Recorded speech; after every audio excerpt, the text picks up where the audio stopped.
You're watching the Junction's live coverage of the 2019 federal election, going live on Channel 31 in Melbourne, Channel 44 in Adelaide, WTV in Perth and online.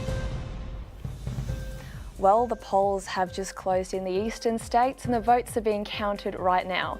Good evening and welcome to Election 2019, coming to you live from the studios of RMIT University in Melbourne. I'm Rachel Merritt. And I'm Ari Borbo-Ness. We're broadcasting to you live from the studios of RMIT University in Melbourne, going out on Channel 31 in Melbourne, Channel 44 in Adelaide, WTV in Perth, and on community radio stations across Australia. Over the next 2 hours, we will be bringing you the latest on the federal election counting with our team of students at the crucial polling booths, keeping an eye on what's been happening. For the first time for a live national election coverage, the TV reporting team is made up of students from universities all over Australia, including WA, Queensland, where I'm from, and New South Wales and South Australian universities in Melbourne, including, of course, RMIT, where we're broadcasting from. The students from these universities are all part of the Junction, a cooperative website between the universities covering the election. This program is also being broadcast live on the Junction website, and this broadcast has been made possible by the generous support of the Judith Neilson Institute for Journalism and Ideas. We'll cross to the first of our reporters in a moment, but first, let's introduce our panellist experts for tonight's show. From Monash University, lecturer in politics, Dr. Paul Strangio, who's been looking at the issues that have affected the election campaign. How you going, Paul? Ari. Joining Paul is someone who knows the ins and outs of federal politics, author of a book about Julia Gillard, Mary Delahunty. Mary, can I start with you? What sense are you getting from electorates at this early stage? Well, it's, as they say, very early. It's probably about 10 votes have been counted already, Ari. But there is a sense in the community that perhaps a change is on. That's certainly been the argument from the opposition. The Labor Party has been running a very positive, forthright campaign with a suite of policies and the argument that it is time to change.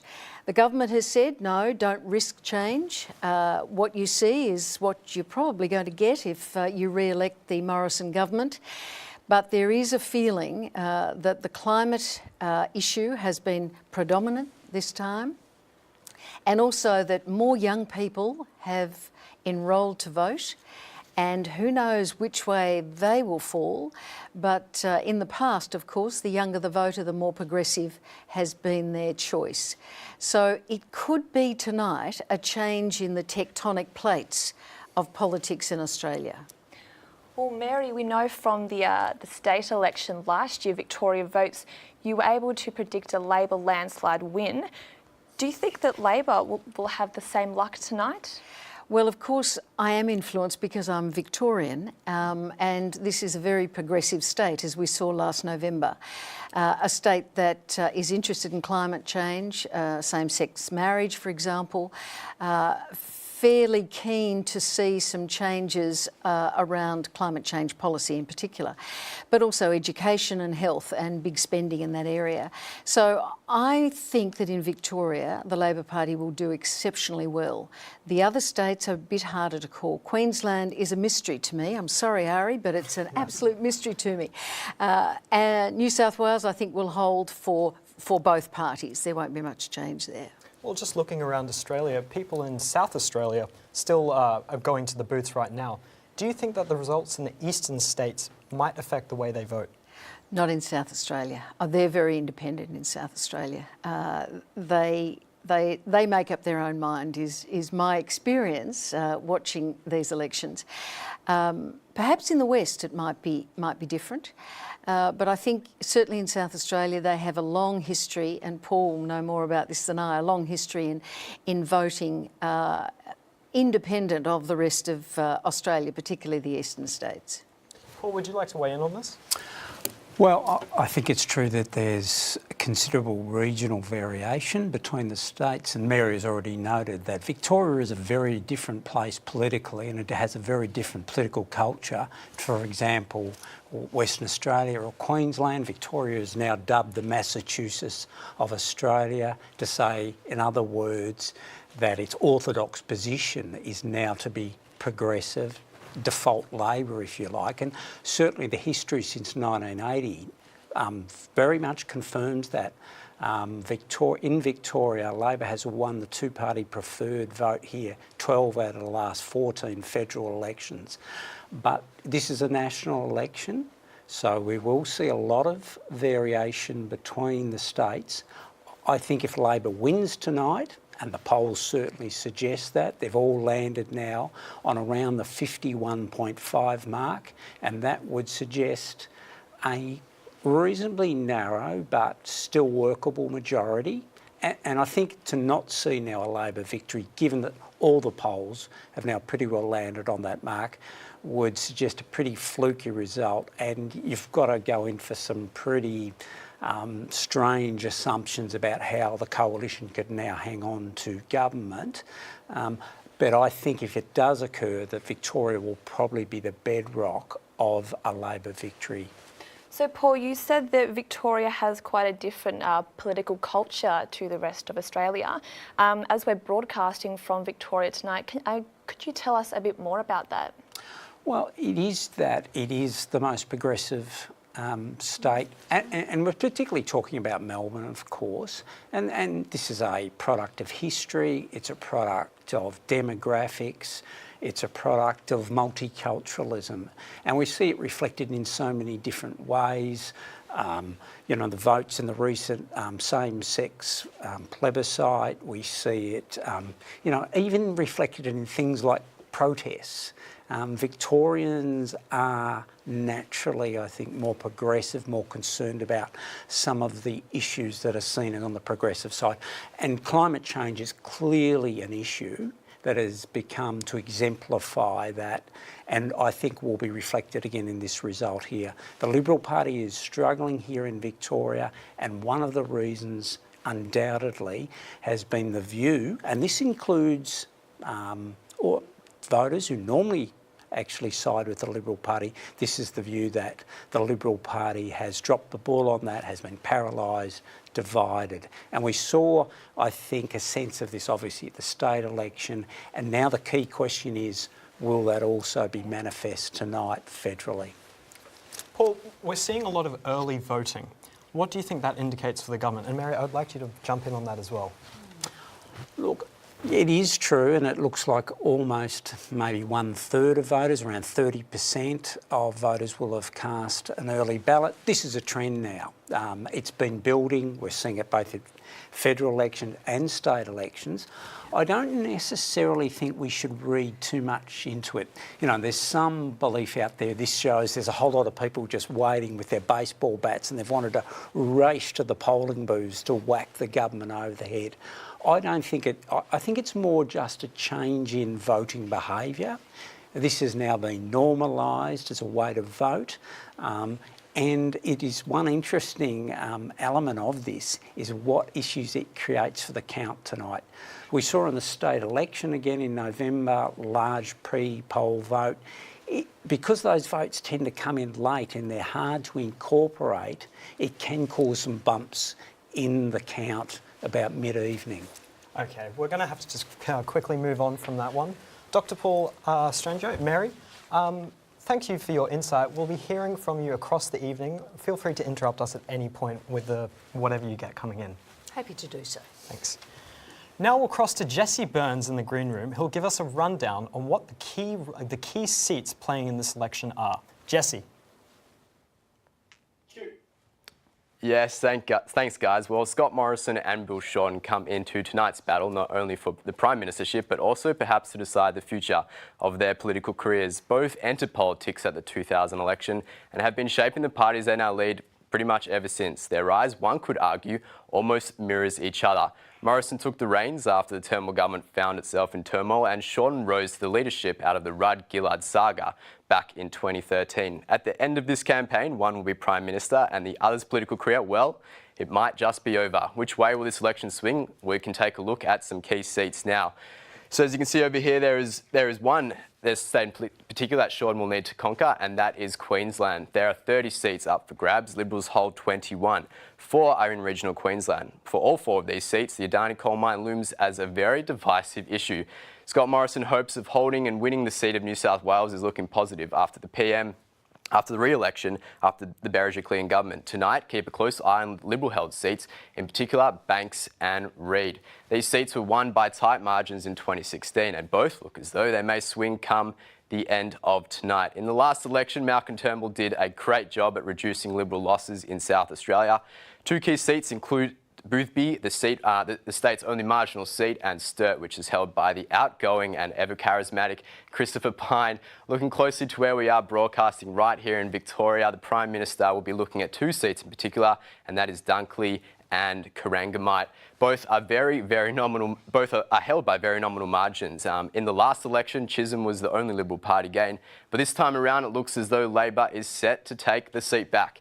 Down south in Tasmania, the Liberals won the seats of Bass and Brandon in 2013, but returned to Labor 3 years later. Tonight, the future of those seats, well, it is once again up in the air and anyone's guess. Finally, to our largest state, where it's always sunny, in Western Australia, where the Liberals have done reasonably well in previous election 2 years ago. However, the housing market did collapse and there was a bit of a failing economy, and that cost the state Liberal government its election. The swing from the state towards red is likely to carry on into tonight. Seats to watch, keep an eye on, are Cowan, Pearce and Hasluck, because tonight they all could swing either way. Guys, it's back to you in the studio. Thanks for that, Jesse. Looks like we've got quite a night ahead of us. Yes, it certainly does. We're going to a quick break now, so stay tuned because we'll be crossing to the first reporters in the field when we return. This is Election 2019, live from the studios of RMIT Melbourne, presented by The Junction.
You're watching Election 2019, live from the studios of RMIT Melbourne, presented by The Junction.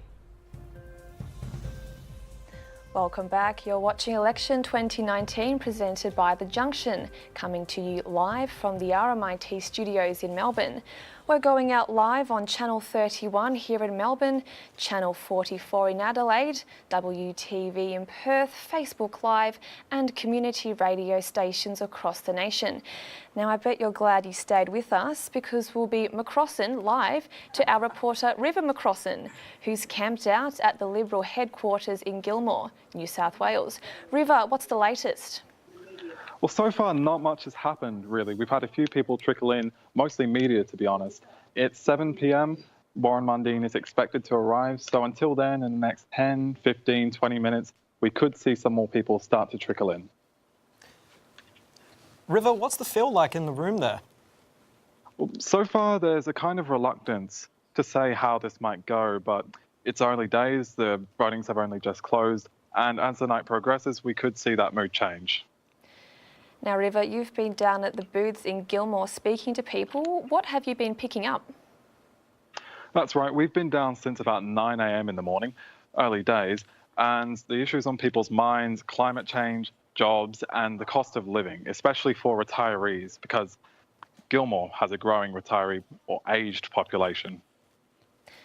Thanks for that, River. It's been great talking to you. And now we're going to take things back a little closer to home, so to speak, with Sarah Mead out in Chisholm here in Victoria. Now, Sarah, why have the candidates from the two major parties been using WeChat so much this election campaign? Hi there. So almost 20% of the people here in Chisholm have Chinese ancestry. So it makes it easier for politicians and the parties to use WeChat as a platform to get across their audience. Now, WeChat has over 2 million users across Australia and it is widely used amongst the Asian population. So Sarah, 5 of the 9 candidates in Chisholm are women. This includes both the Labor and Liberal Party candidates. Can you tell us about that? Yes, so in the history, we've seen Chisholm being ruled by female politicians the most for decades now.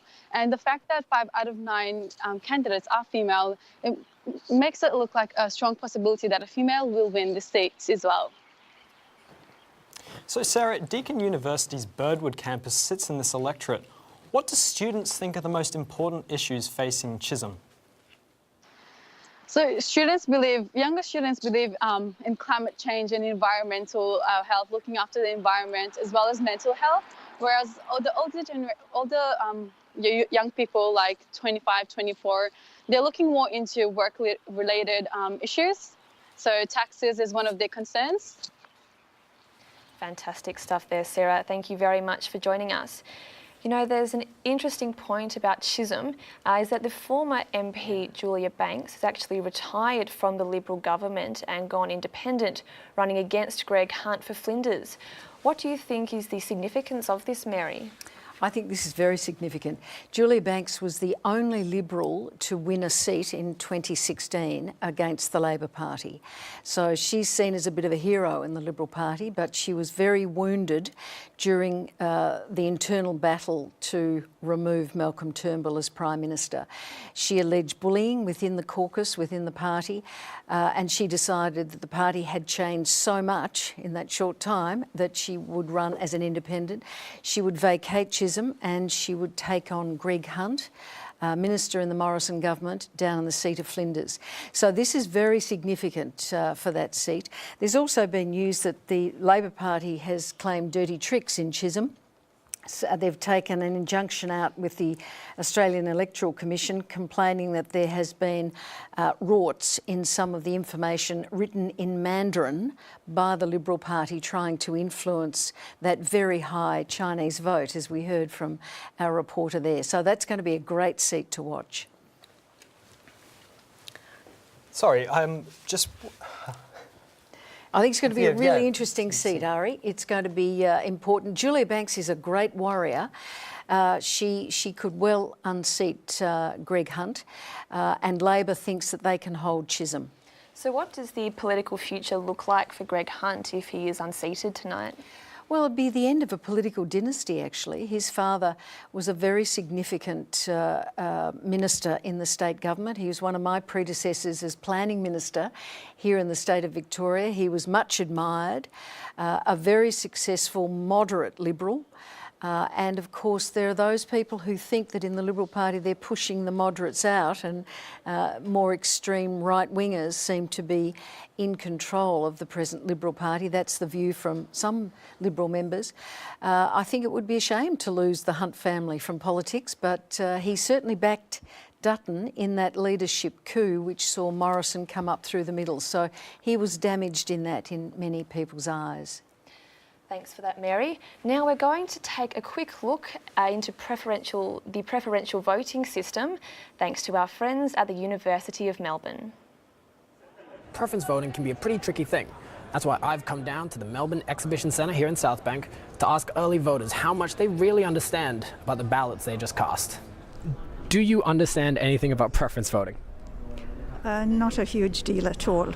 Don't know much about it, but from the limited knowledge I gained in the last 6 months, it doesn't make a lot of sense. I'm guessing here. I haven't really looked it up. It's obviously a decision that we've made as a community that we want to make it complicated. So, how does it work?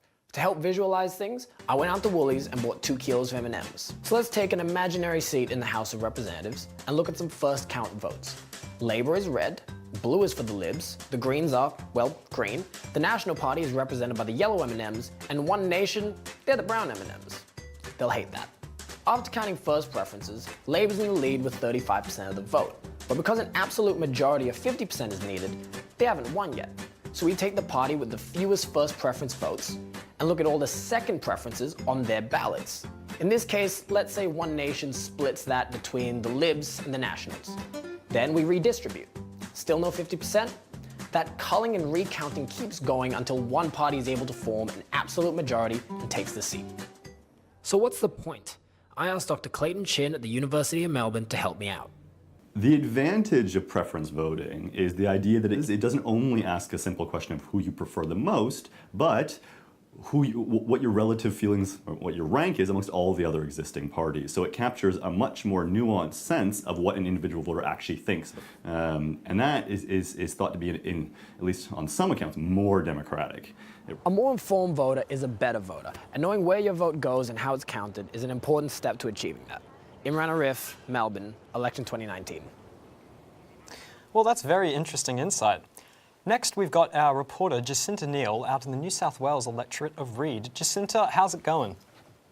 I'm going great tonight, thanks. How about you? Yeah, not too bad. Now, Jacinta, Fiona Martin joined the campaign very late in comparison to Crosby. Do you think that this will affect the margin at all? I think it will have an effect on the margin. Sam Crosby has been campaigning in Reid for over a year versus Fiona Martin, who only joined the campaign last month. So I think that people are more familiar with Crosby than they are with Martin in the area. So I definitely think that it could have an effect on the seats tonight.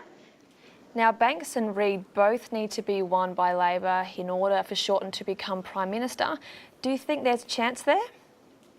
I definitely think that Shorten has a chance in this seat. This seat has attracted hot attention from both Liberal and Labor. Visits from former PMs Rudd and Howard, visits from Bill Shorten and Scott Morrison. I think that Scott Morrison and Bill Shorten are fighting really hard, and I think Shorten might have a chance tonight.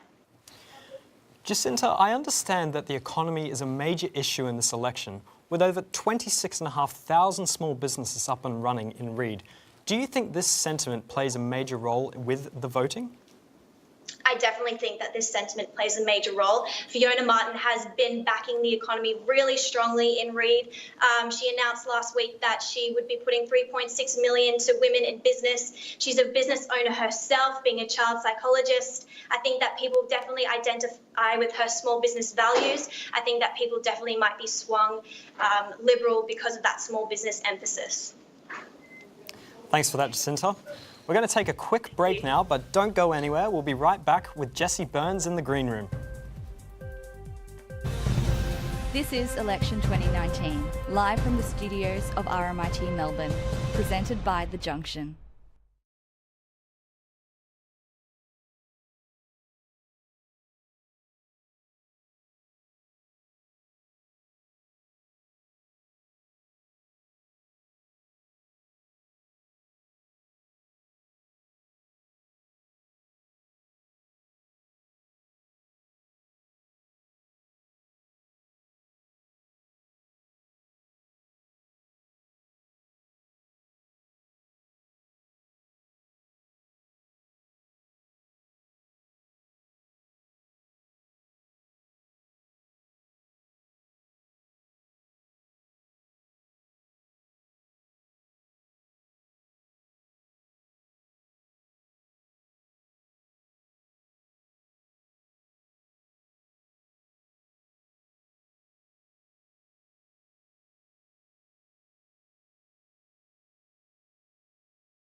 You're watching The Junction's live coverage of the 2019 federal election.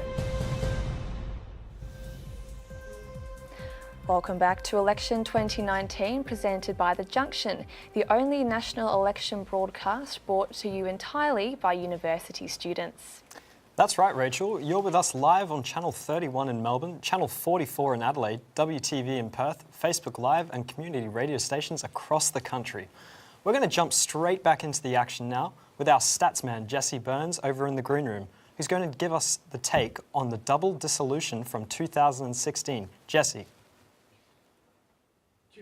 Yes, thanks guys. Well, yeah, I am the stats man. So let's take a look back at 2016. In 2016, the Turnbull government clawed its way back into office with 76 seats, a majority by just one seat. Not much of a majority if you ask me.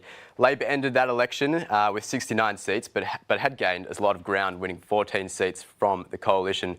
2016 also saw the highest ever percentage of primary votes given to minor parties at 23% compared to Labor's 35% and the Coalition's 42%. The Greens, the Xenophon team and the Cadres Australian Party all won single seats in the House of Reps. Now let's look at our Senate. It took vote counters 4 weeks to finalise the results, with a record 20 crossbenchers elected, along with 30 coalition and 26 Labor members. But over the last 3 years, as I'm sure many of you are aware, the Parliament of Australia has changed quite dramatically. The political landscape today is quite different from the one Turnbull faced 3 years ago. By-election and seat reshuffling have changed the government's majority. There have been 9 elections since 2016, 7 the result of citizenship crises. Tim Hammond, member for Perth, resigned in May 2018 because of family reasons, and Malcolm Turnbull, as I'm sure you're aware, resigned in late August after he was dumped as Liberal Party leader and indeed the Australian Prime Minister. Before tonight, the Coalition held 73 seats, with Shorten and his team nipping on Morrison's heels with 69. Due to the changes, though, in electoral boundaries and the lower house now has an extra seat. 2 were created, Fraser in Victoria and 1 in the ACT Bean. But 1 was also cut, the seat of Port Adelaide in South Australia. This means there are now 151 seats in the House of Reps and 77 seats are needed to win a majority in this government. Guys, it's back to you. Thanks for that, Jesse. That was Jesse Burns there, bringing us up to speed on the need-to-knows of the election since 2016. We'll now cross live to Josie Douglas, who's in Cooper, formerly known as Batman. Josie, according to the public, what are the issues facing Cooper this election? The big issue that's facing Cooper is climate change. We've asked a lot of people in the electorate, and they've said climate change is the biggest issue and what the government are doing about it. They've seen Labor's climate change policy and they like it, as well as the Greens, but the Liberal Party really hasn't spoken about climate change. So that's what they're feeling is the biggest issue. And Josie, what are the chances of this being a marginal seat after the election? It's going to be very interesting because this morning Richard Di Natale, the Greens leader, spoke about the seats that the Greens wanted to win. And Higgins, McNamara and Kooyong were mentioned, but Cooper wasn't. So we're going to see if they actually see themselves winning that. And Jed Carney has proven that she's a rising star of the Labor Party and she's really connected with voters, and a lot of voters we speak to really like her. So I feel like it does look like the Labor Party are going to win this seat. And Josie, do you think the voters will be satisfied with the candidates in this election? I think they are. I think David Riscombe, people were a bit quiet about him because they didn't know much about him. But as I said before, voters are really liking Jed Carney and they feel like she's really responding to their needs and their issues in the electorate of Cooper. Thanks so much for your time there, Josie. One of the most closely watched contests is taking place in Sydney's seat of Warringah, held by former Prime Minister Tony Abbott. Mr Abbott holds the seat with a margin of 11%, but faces strong challenge from former Olympian Zali Steggall. Meg Konofsky from the UTS filed this report. The Warringah electorate is home to sand, surf, exclusive boutiques and almost 150,000 residents. Some will be seeking a new representative voice. Thank you. Make the vote. There you go. While others search for stability. Climate change has been a contentious issue for voters. Actually, it takes the focus away from problems that could be solved and aren't being solved. Clearly there is an issue there, but should it be part of an electoral campaign? It should just be part of life that we're trying to save the planet. The reality is the IPCC stated that if we reduce by 45% by 2030 on 2005 levels, we would have a 50-50 chance of remaining at 1.5 degrees of global warming. One issue the candidates can agree on is the potential for the Northern Beaches Tunnel to solve local congestion and get locals moving on the roads. Different polls have given contrasting projections for results in this seat, but despite facing his smallest margin in years, Tony Abbott is confident voters will trust in his political experience. Look, I've never taken this seat for granted. I've never been complacent, but I'm quietly confident. I think I've never had more enthusiasm and never had more energy for the job, and I hope that once more the people of Warringah will put their trust in me. And how do you explain the momentum behind Zali Euston's campaign? Well, let's see just how much momentum there turns out to be. Will Tony Abbott and the Liberal Party's decades-long grip on Warringah be broken by a candidate with no political experience? Only time will tell. Then you guys will all be able to say, oh, what a waste of money. Meg Konofsky, The Junction. That was great coverage. Mary, would you like to add in on that?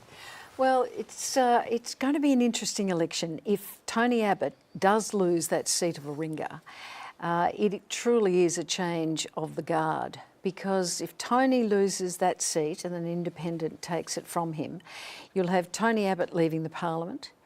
You've had Julie Bishop leaving the parliament, who was deputy leader.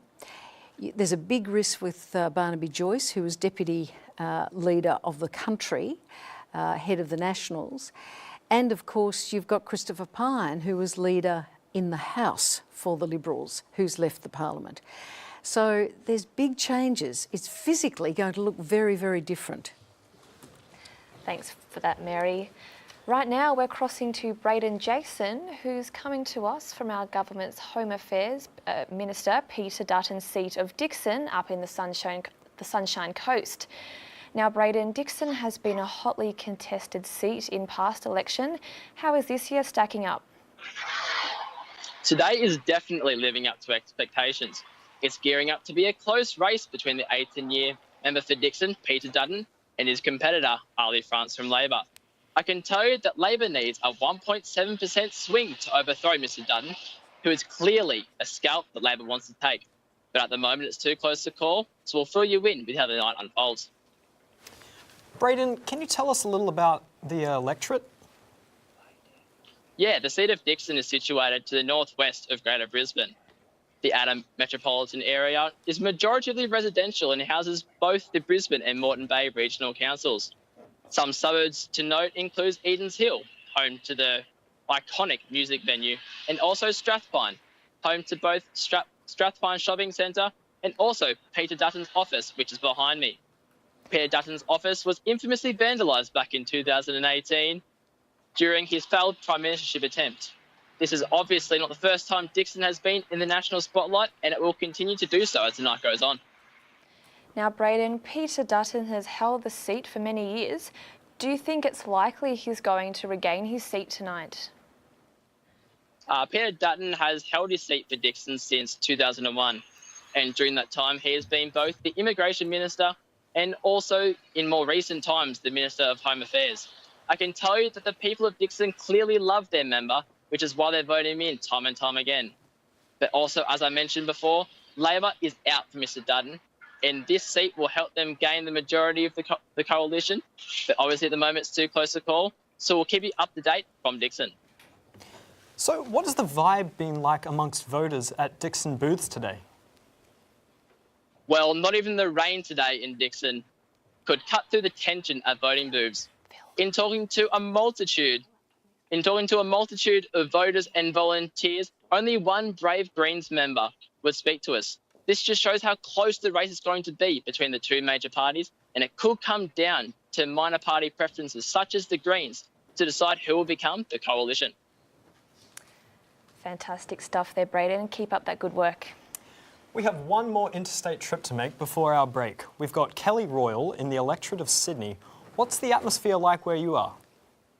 Well, we're outside here at Alexandria Erskineville Bowling Club where the Labor Party are having their volunteers party this evening. Now, we are starting to see people come in straight from the polls donning their purple Tanya Plibersek shirts, and now they'd be looking for two outcomes this evening. Now, the first one, of course, is for Tanya to regain her seat in the election of Sydney where we are. And the second one would be for Labor to win the election and become the governing party of Australia. Now, for Tanya's seat, that is looking very safe at the current time. Even before polls opened today, she held in the two-party preference in the last election, she held it by a 15.3% margin, which is huge. As for Labor taking the government, now that is closer. Our last news poll showed Labor ahead 51.5 to 48.5%. So that one's looking to be a tighter race, and hopefully we will hear from that tonight in terms of pre-polling, and that may extend it a little bit. And how do you think things are shaping up for Tanya Plibersek? Well, Tanya Plibersek has held the seat since 1998, and before that it was considered a safe Labor seat as well. So it is looking good for her. Interestingly enough, the two following parties, the Liberals and the Greens, both put candidates in their late 20s, which is quite young. They may be trying to connect more to the demographic, with the median age of the Sydney electorate 32 years old. So they're potentially trying to connect to that. Now, as I said, Tanya is extremely popular. On primary votes alone, she had the last election by almost 43%, which is huge. But also she'd be looking to take on further roles if Labor were to win government. Now, she's currently Shadow Minister for Education and Training and the Shadow Minister for Women. So it would be suspected that she would move on and become the minister in those areas. And now she's currently also the Deputy Opposition Leader. The natural progression there would be to become the Deputy Prime Minister, which would be very exciting. Now, in terms of whether the top job, if Labor does win this, it is very unlikely that we'd be looking at a leadership change in the near future because of the rules that Labor put in during the Rudd government, meaning that it's much harder to topple a leader. It would need to be 75% of party votes to change the leaderships. But if they do lose and they remain in opposition, that does drop down to 60%. So it could be possible that we might see a leadership change then. But whether Tanya would chuck her hat in the ring for that, we couldn't really say. We did just see a leadership change in the Labor Party on the state election after a loss. So we'd have to wait and see what happens from there. Thank you for your time, Kelly. We're going on to a brief break now, but don't go anywhere because we've got some exciting electorate coverage coming up after the break. This is Election 2019 with nationwide coverage from journalism students from across Australia.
This is Election 2019, live from the studios of RMIT Melbourne, presented by The Junction. Welcome back. You're watching Election 2019 presented by The Junction. Now, if you're watching us on your screen, that means you're tuning in to Channel 31 in Melbourne, Channel 44 in Adelaide, WTV in Perth, Facebook Live, or maybe you're listening to us on community radio wherever you are in the country. We've had some pretty great people on the show so far, but the best is yet to come, Ari. It surely is. We've got Lachlan Gray now at the heart of Tony Abbott's electorate of Warringah. How's it looking for us out there, Lachlan? Well, Ari, it's certainly contentious out here. I've been walking around the electorate the past couple of weeks and indeed today, and there's a lot of activity. There's a lot of support for both Tony Abbott and his main, the candidate who could take his job, independent Zali Steggall. Well, Lachlan, apart from Tony himself, who are the main contenders in this electorate? Well, like I said, Rachel, independent candidate Zali Steggall, ex-Olympic skier, is probably the main opposition that Tony Abbott is facing.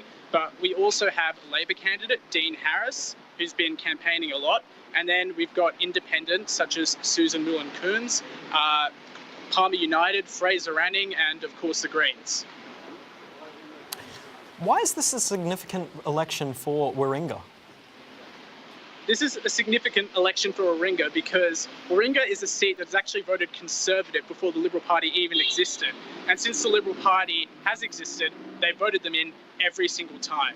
And Tony Abbott he's famously a Conservative firebrand. He's held the seat for the past 25 years. So this will be the first time in the seat's history that it goes to a non-Conservative candidate. And what have been the main issues of this campaign that you're seeing? Well, the main issue here is climate change. Famously, Tony Abbott doesn't think much of the the movement for action on climate change. Zali Steggall is actually more progressive, you would say, on the issue than the Labor opposition.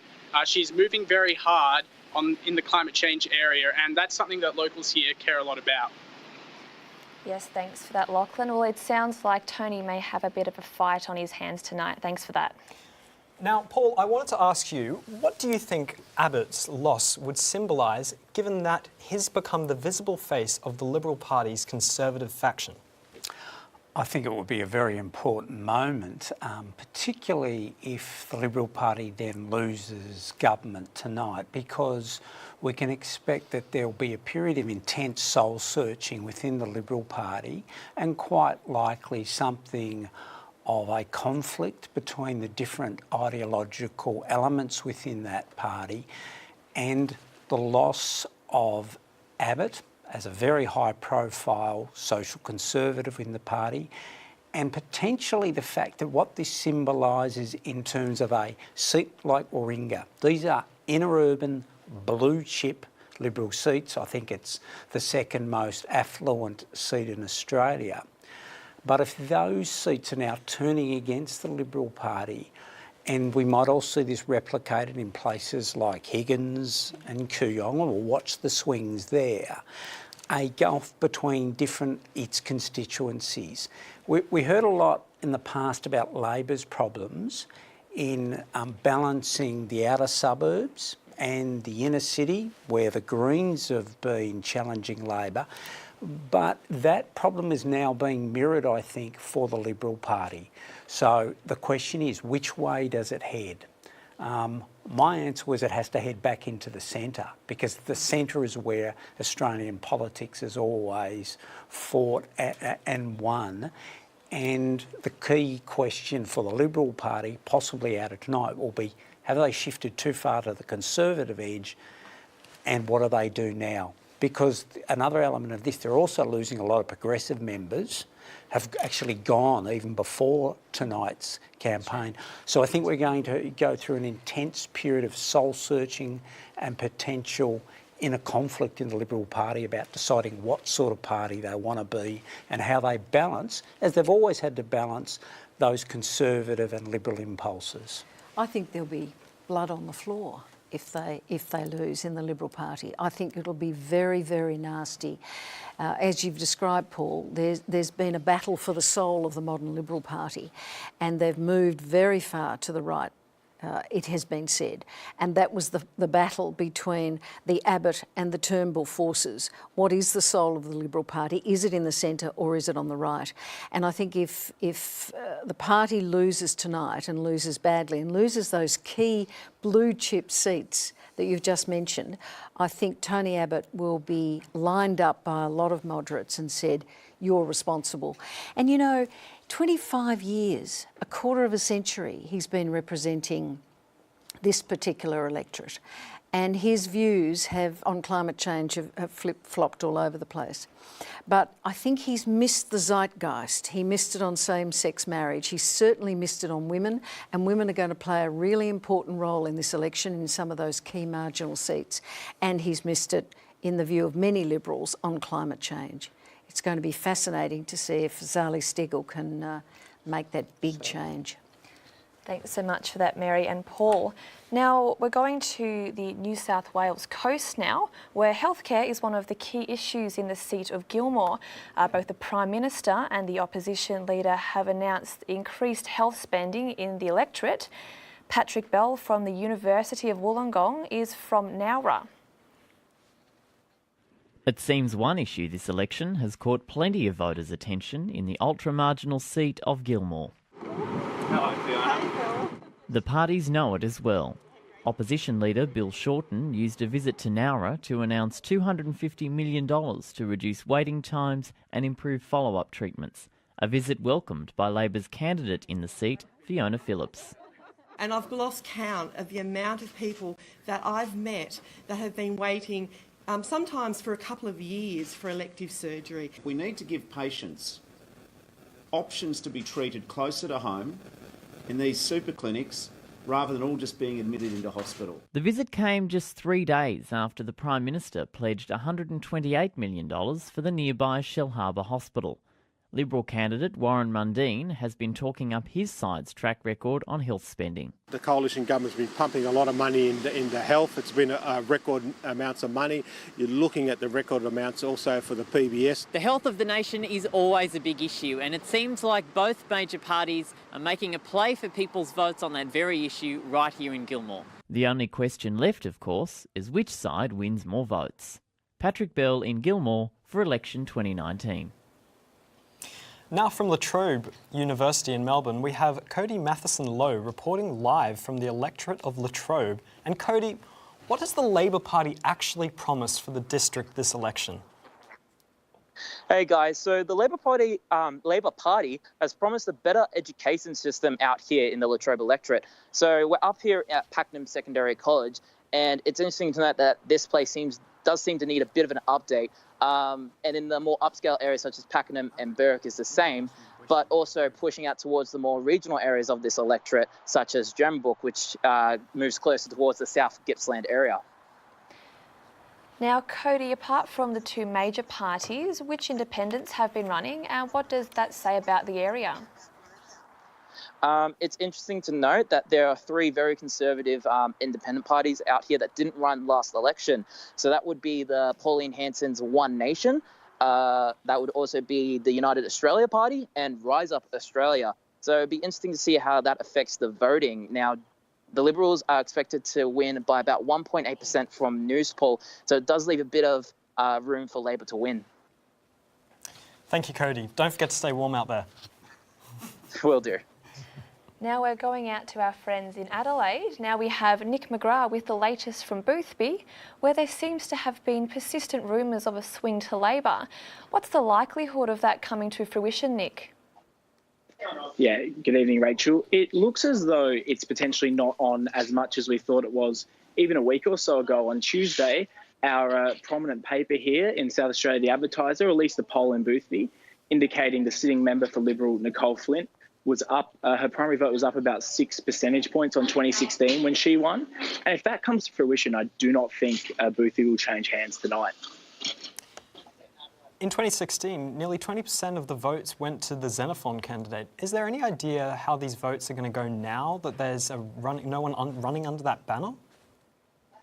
Yeah, look, Ari, it is a bit speculative at this point because, as you pointed out earlier in the broadcast, polls have literally only closed here about 15, 20 minutes ago. But we've had a really strong independent in this seat called Trevor Jones, and he is really strongly looking at getting that 20% of the vote. Whether or not that occurs, we'll have to wait and see. I think based on the pre-polling, what's more likely to happen is it'll be relatively evenly distributed between the Liberal and the Labor Party and potentially might not have as much of an effect as we previously might have thought in Boothby. Now, the pre-election polling had Boothby as one of the closest in the country. Can we expect the preferencing to decide the seat? Yeah, look, Rachel, you're spot on there. I think the Labor Party targeted this as probably their most likely gain in South Australia. However, as I said before, the change in sort of the flow of the votes in the last few days suggests that the Liberals may have a safer hold than we previously expected.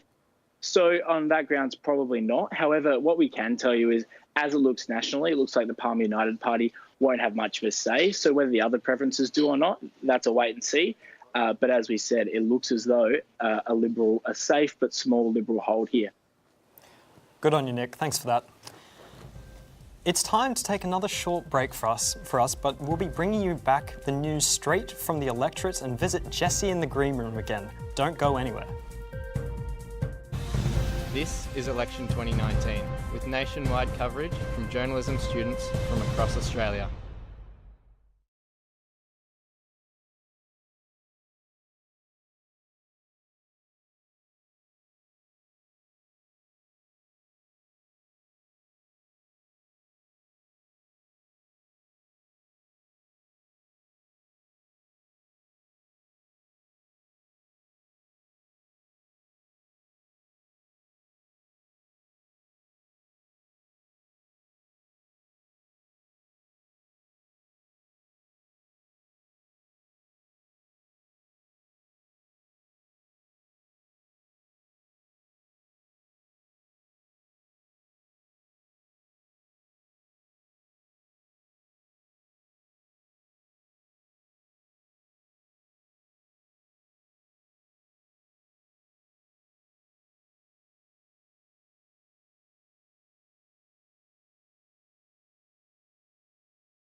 You're watching Election 2019, presented by The Junction.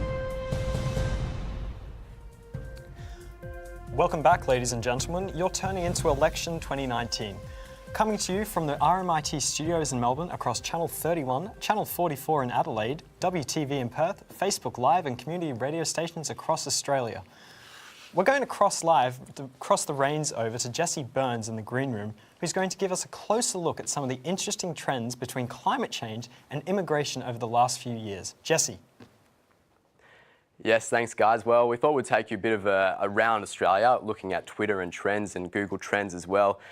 So here we have it, is one of the first tweets this week, obviously, the sad passing of Bob Hawke. And Tony Abbott, well, he thought he might piggyback off that to the distaste of some people around Australia, making their voices known. To our next tweet that we've brought up that's been trending. Obviously, a key issue in this election is climate change, as you had previously mentioned, and lots of people around Australia calling for action, particularly in Queensland. To our next slide, or our next tweet rather, democracy sausage. Well, Australians, they do like their snags, be it halal, vegan, whatever it may be. Today, Australians all around Australia are getting their snags, and this is the second most trending topic in Australia. Would you believe it? Yes, I guess I would. To a really big battle shaping up tonight, and that is with Tony Abbott and Zali. You can see over here, this is the trend. So this is a Google trend, so this shows what people are searching. So if people are searching Tony Abbott into their Google engine, it will spike. So you can see over here that Tony Abbott has spiked recently in the last couple of days, and that is probably due to his statement.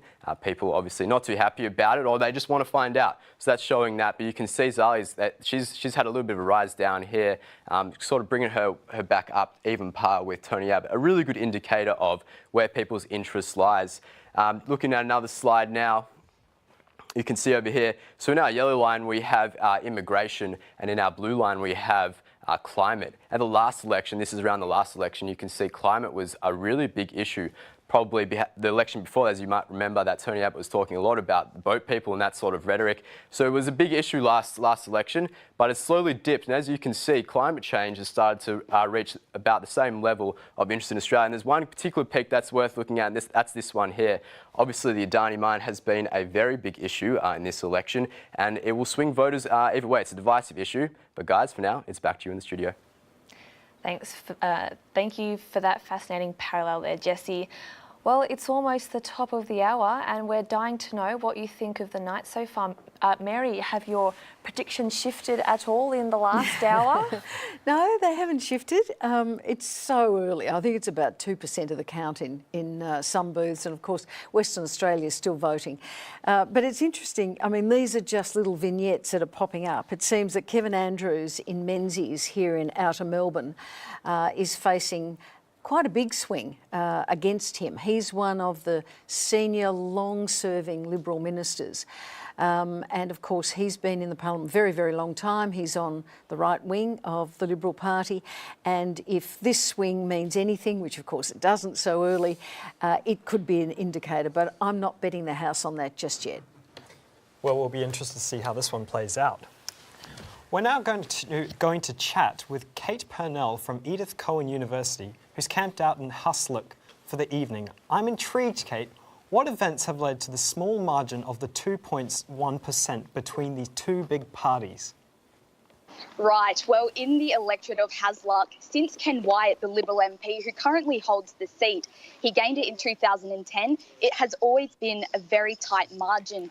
In 2010, it was just by 1.4%, and then it has just fluctuated. It went to 6% in the last federal election, the 2013 federal election, and then by 2016, the Labor Party got a 4% swing, and it brought it down to 2.1%, which is what the current margin is. So what have been the prominent issues for Hasluck this election? Well, there has been a lot talked about employment. The unemployment rate, I should say, in Hasluck is above the national average. That has been a big issue with voters. Education has been a prominent one, and aged care, as there is a significant ageing population over 65 in the Hasluck electorate, and that is Ken Wyatt's portfolio. It is the aged care. And why has Ken Wyatt been a significant MP? Well, he in 2015 became the first Indigenous MP. So he's had a very big presence and has represented the Hasluck electorate on the big scale. People here, from speaking to them, have been very fond of Ken Wyatt. And when discussing who they are planning on voting for, even though they are disgruntled with the Liberal Party and what has been going on in Canberra, they are very fond of Ken Wyatt, and doing so, they are still prepared to vote for him based on what he gives back to the community. Now, Kate, what has James Martin's campaign looked like? Has it appealed to the voters? Yes, well, the one thing James Martin has, he wasn't meant to be the first candidate. They did change it over. and from changing over, he had a little bit less time to campaign and get people on board. However, he has been promoting very similar issues to what happened in the last federal election, what Labor pushed for, which got them the 4% swing. So people have been on board with what he's saying, and he only has to get just over 2.1% margin to be able to take the seat. So tonight it will be a close one to watch to see who takes it. Thanks for joining us, Kate, out at Edith Cowan University. Moving back within borders, Victorian borders, we've got Alex Blaine over at Corangamite, the most marginal key seat in the country. So what is the significance of this election? Well, Ari, as you said, this is the most marginal seat in the country. That was after Sarah Henderson's already slim margin of 3% from the last election was gutted by federal redistributions, meaning the margin is now only 0.03%, or just 300 votes. Another interesting fact is that since 1996, the party that has won Corangamite has gone on to win the federal election. So with the seat hanging in the balance, what are the Liberals doing to retain the seat? The Liberals have put a lot of resources into retaining Corangamite. Sarah Henderson has made 41 campaign promises to the tune of $3 billion. That's $26,500 per voter in Corangamite. They have also, they've been sandbagging massively here. What are Labor's chances of winning the seat? Well, Labor will be feeling very confident going into this, thanks to a lot of things going their way. Just last night, Damien Cole, an independent candidate, changed his preferences from a split vote to Labor. Libby Coker was also nicely put second on the ballot, whereas Sarah Henderson was put lower in the ballot. Libby Coker has also been canvassing just as much locally as Sarah Henderson. She's made 14 promises with about $34 million, half of which is going to redeveloping Torquay Hospital. So what would you say are some of the biggest issues concerning voters in Corangamite, Alex? Well, there's a lot of issues such as fracking and the sacking of Malcolm Turnbull. That was a big issue that could have caused a swing against the Liberals. However, the race has tightened in recent days, and the environment has been another big issue, with both the Greens candidate Southern North East and Damien Cole running on climate campaigns, and Libby Coker and Sarah Henderson clashing at a recent event in Torquay. Thanks for joining us, Alex. We'll finish off our triple live cross spree with Joseph Olbrich Palmer over in Western Sydney. Joseph, how have the people of Lindsay voted in the past? Well, it's a highly marginal seat. So basically you're looking at two different candidates. Basically you're looking at party candidates winning multiple consecutive terms. But yeah, it's a really difficult seat.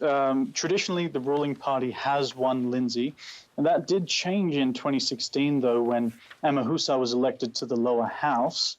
Yeah, both major parties are grappling with community fallout.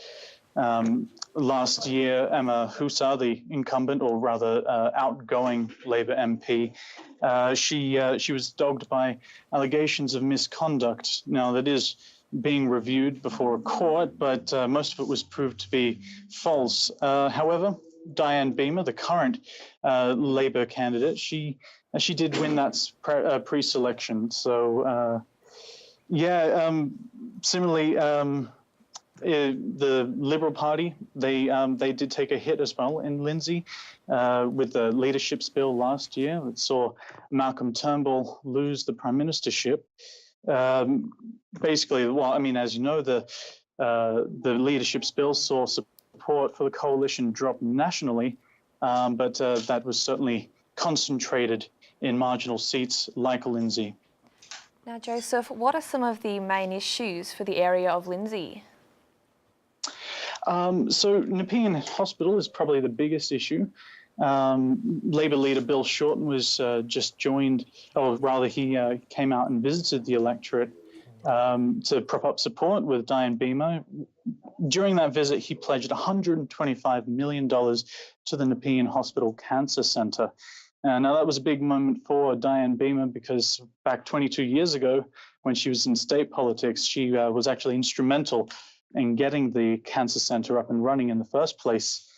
Hopping over to the Liberals, though, Melissa McIntosh, the Liberal candidate, who she has a background in affordable housing and homelessness advocacy. So it was a great thing for her when Prime Minister Scott Morrison dropped into Caddens, a part of the Lindsay electorate, to announce the first home loan deposit scheme, which basically gives first home buyers the opportunity to get into the housing market by making a deposit of as little as 5% on a home loan.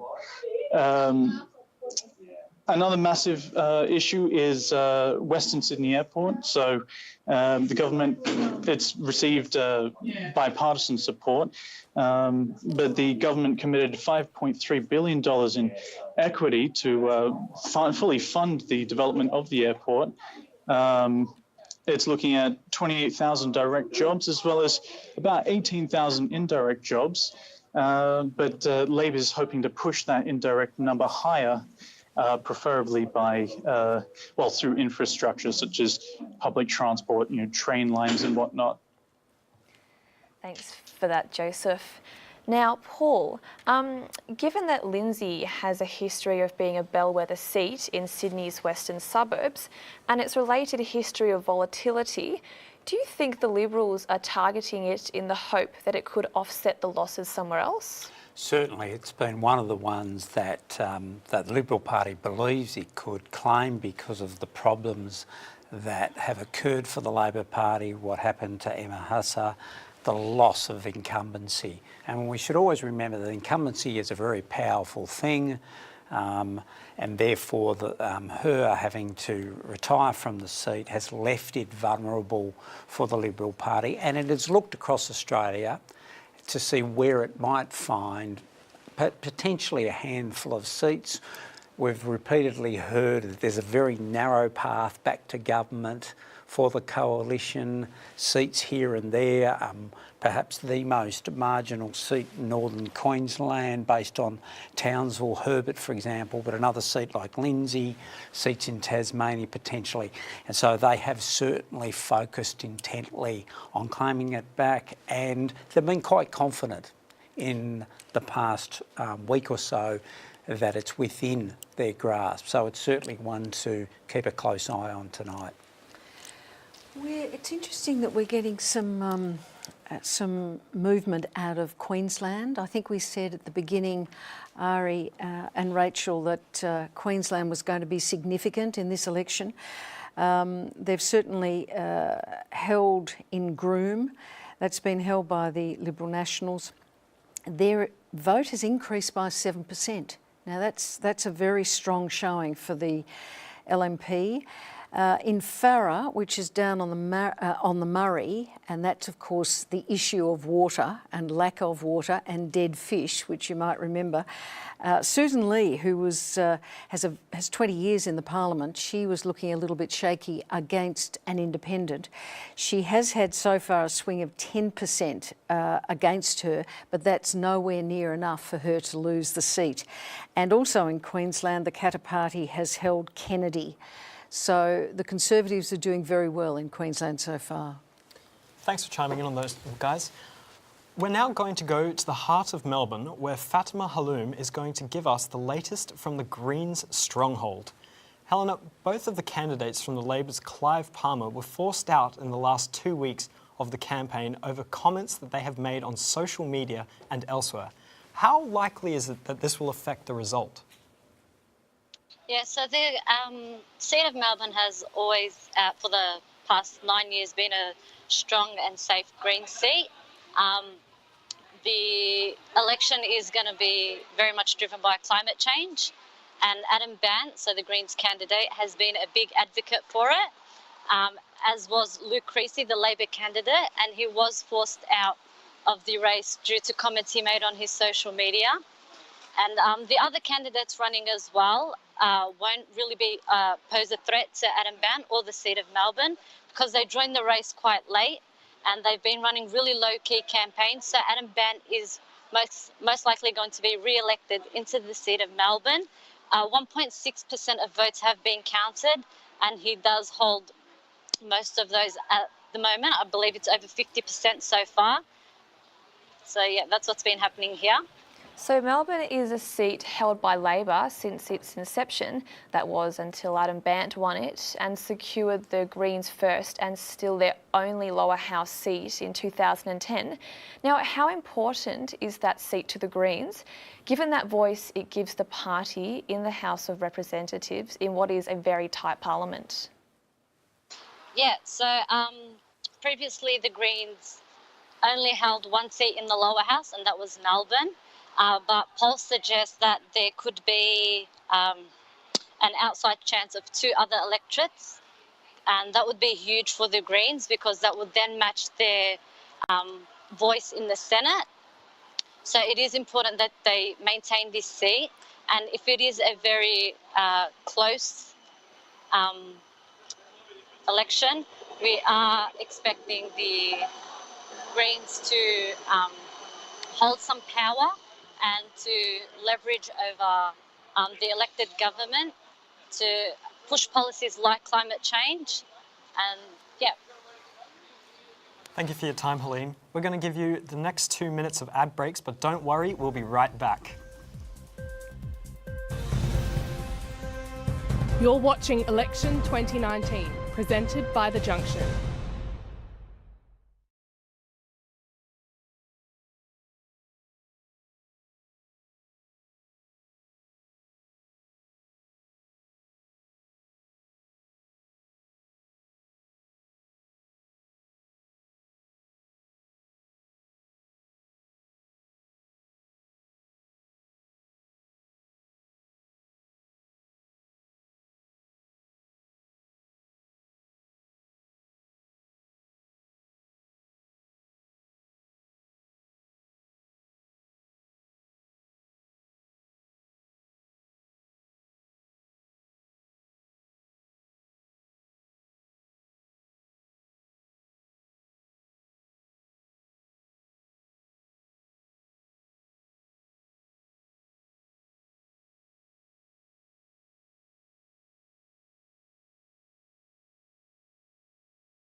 This is Election 2019, live from the studios of RMIT Melbourne, presented by The Junction.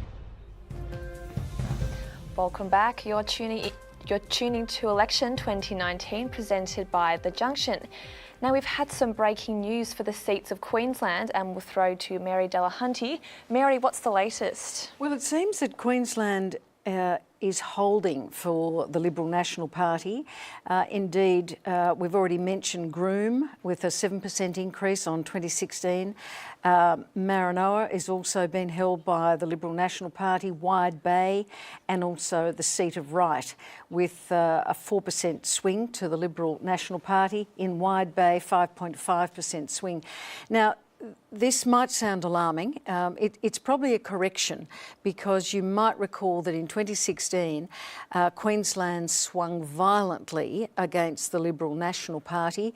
They didn't like Malcolm Turnbull as leader, and they preferred someone like Dutton in Dixon. So this could well be a correction. This would be what Labor is expecting, but we wouldn't want to see those sort of swings around the rest of the country. It's interesting that Tasmania, the seat of Lyons, has been retained by the ALP. Now, Tasmania would be seen to be quite strong for Labor. I don't know that the Liberal National Party would expect to win any seats in Tasmania, although they've campaigned there very strongly. Now, Mary, talking about Queensland, have we had some word about how things are stacking up for One Nation? We know they are essentially a Queensland-centred party, and Clive Palmer himself has poured an enormous amount into the advertising. So is there been some updates on how things are shaping up for them? No, we haven't. I haven't got any information on that at this stage. Certainly their preferences would be from One Nation would be helping the Liberal National Party retain those seats that I've just mentioned.